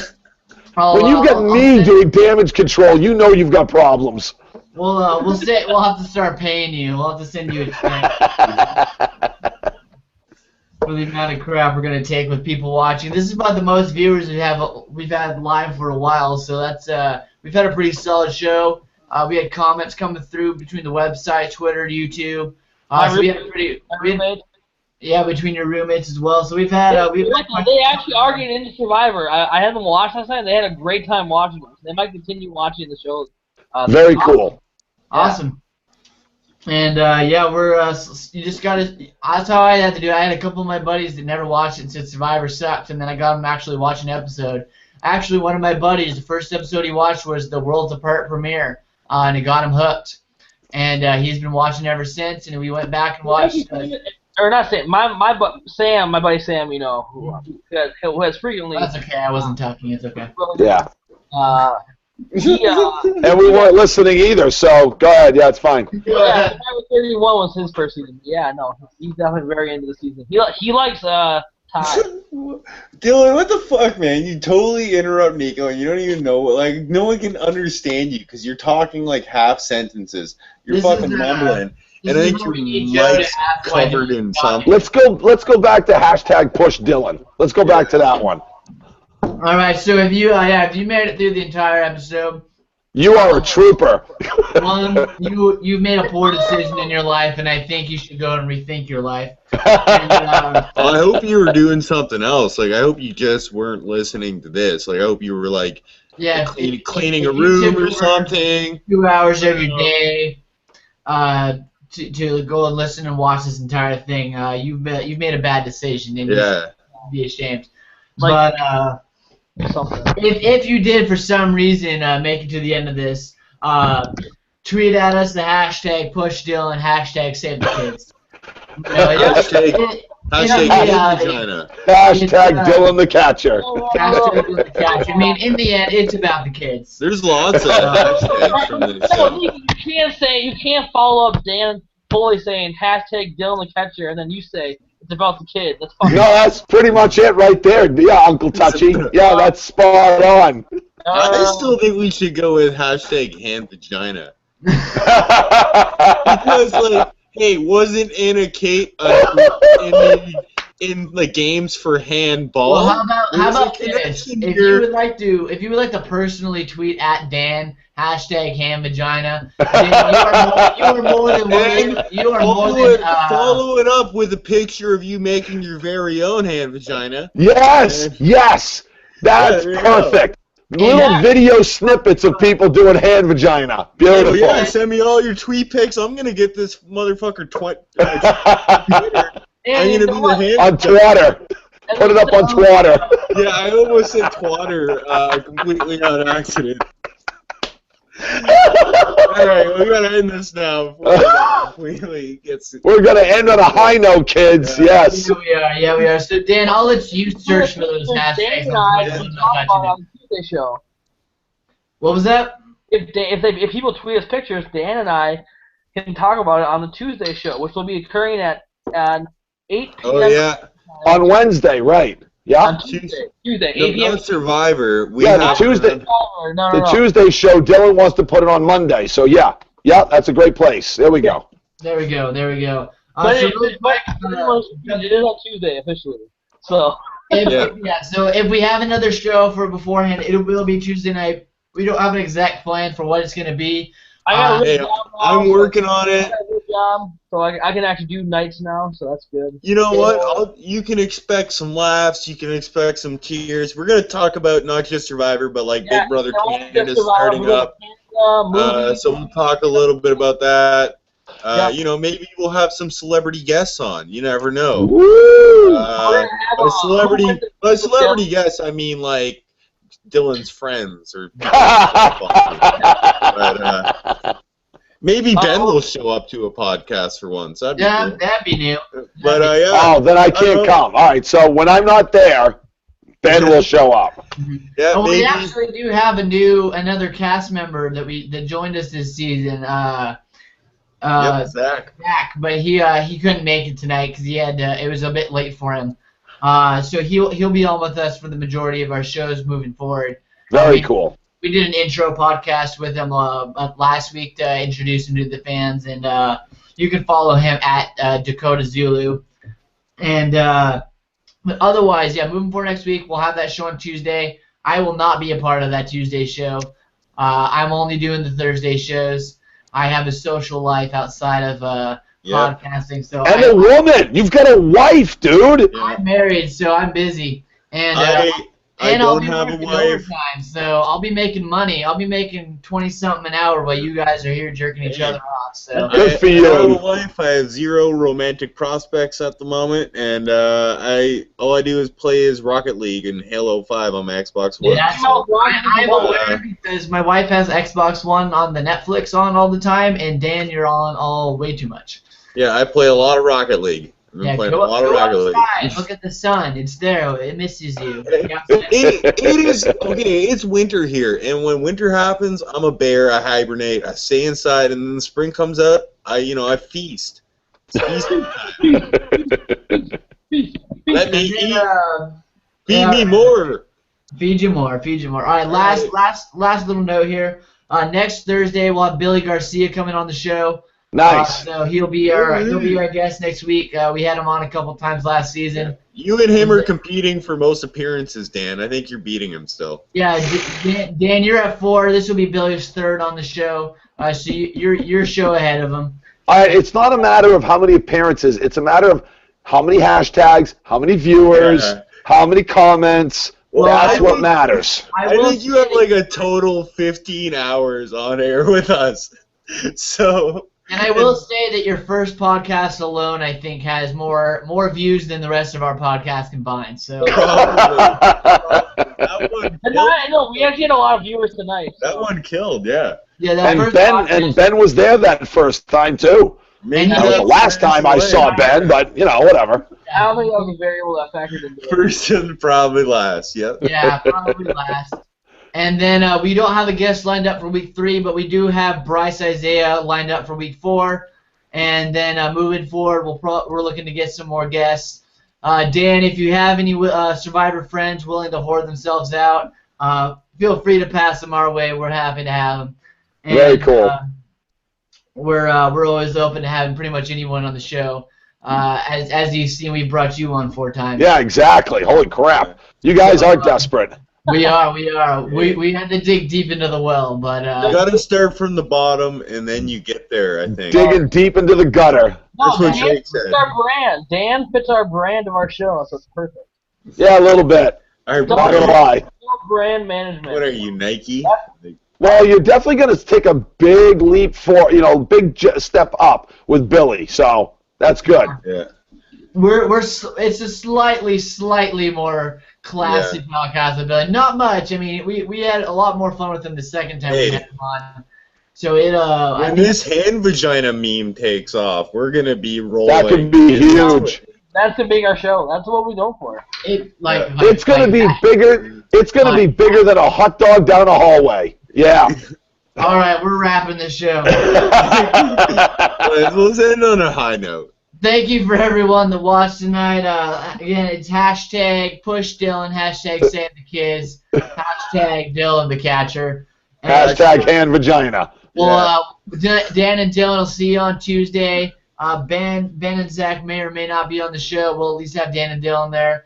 I'll try to hassle one of them to come on with us. I don't want to just be me and Dylan calling each other names, swear words. We saw the ratings for those shows last week. Just basically, it was just Josh and Aaron watching me and Dylan. So 2 guys watching 2 guys. That should be the name of our show. 2 guys watching 2 guys. We might get more viewers simply out of confusion for what the show is going to be. Nowhere near as exciting as 2 Girls, 1 Cup. Nowhere near. God. No. Exciting was the word I was going to use for that, but I saw that video. Emotionally scarring is probably where I would have went with that. Was sexually I couldn't have sex in high school because of that video. That was ice cream, right? No. You know that was actually ice cream. Really? Yes, it was fake.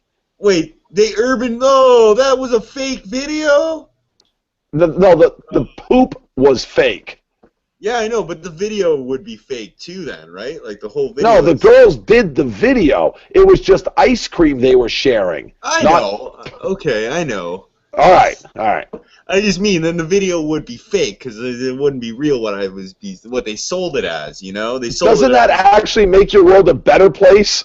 Well, not really, because I thought that was like something that scarred me. Now I'm not scarred anymore. Thank God. Now Dan's like, man, I wasted all this time in high school in a corner with my blanket. It ruined all my sexual experiences because I was afraid I was going to get pooped on. I'm with you there, Dan. I'm with you on that one. Hashtag don't get pooped on. That's beautiful. Poor innocent high school, Dan.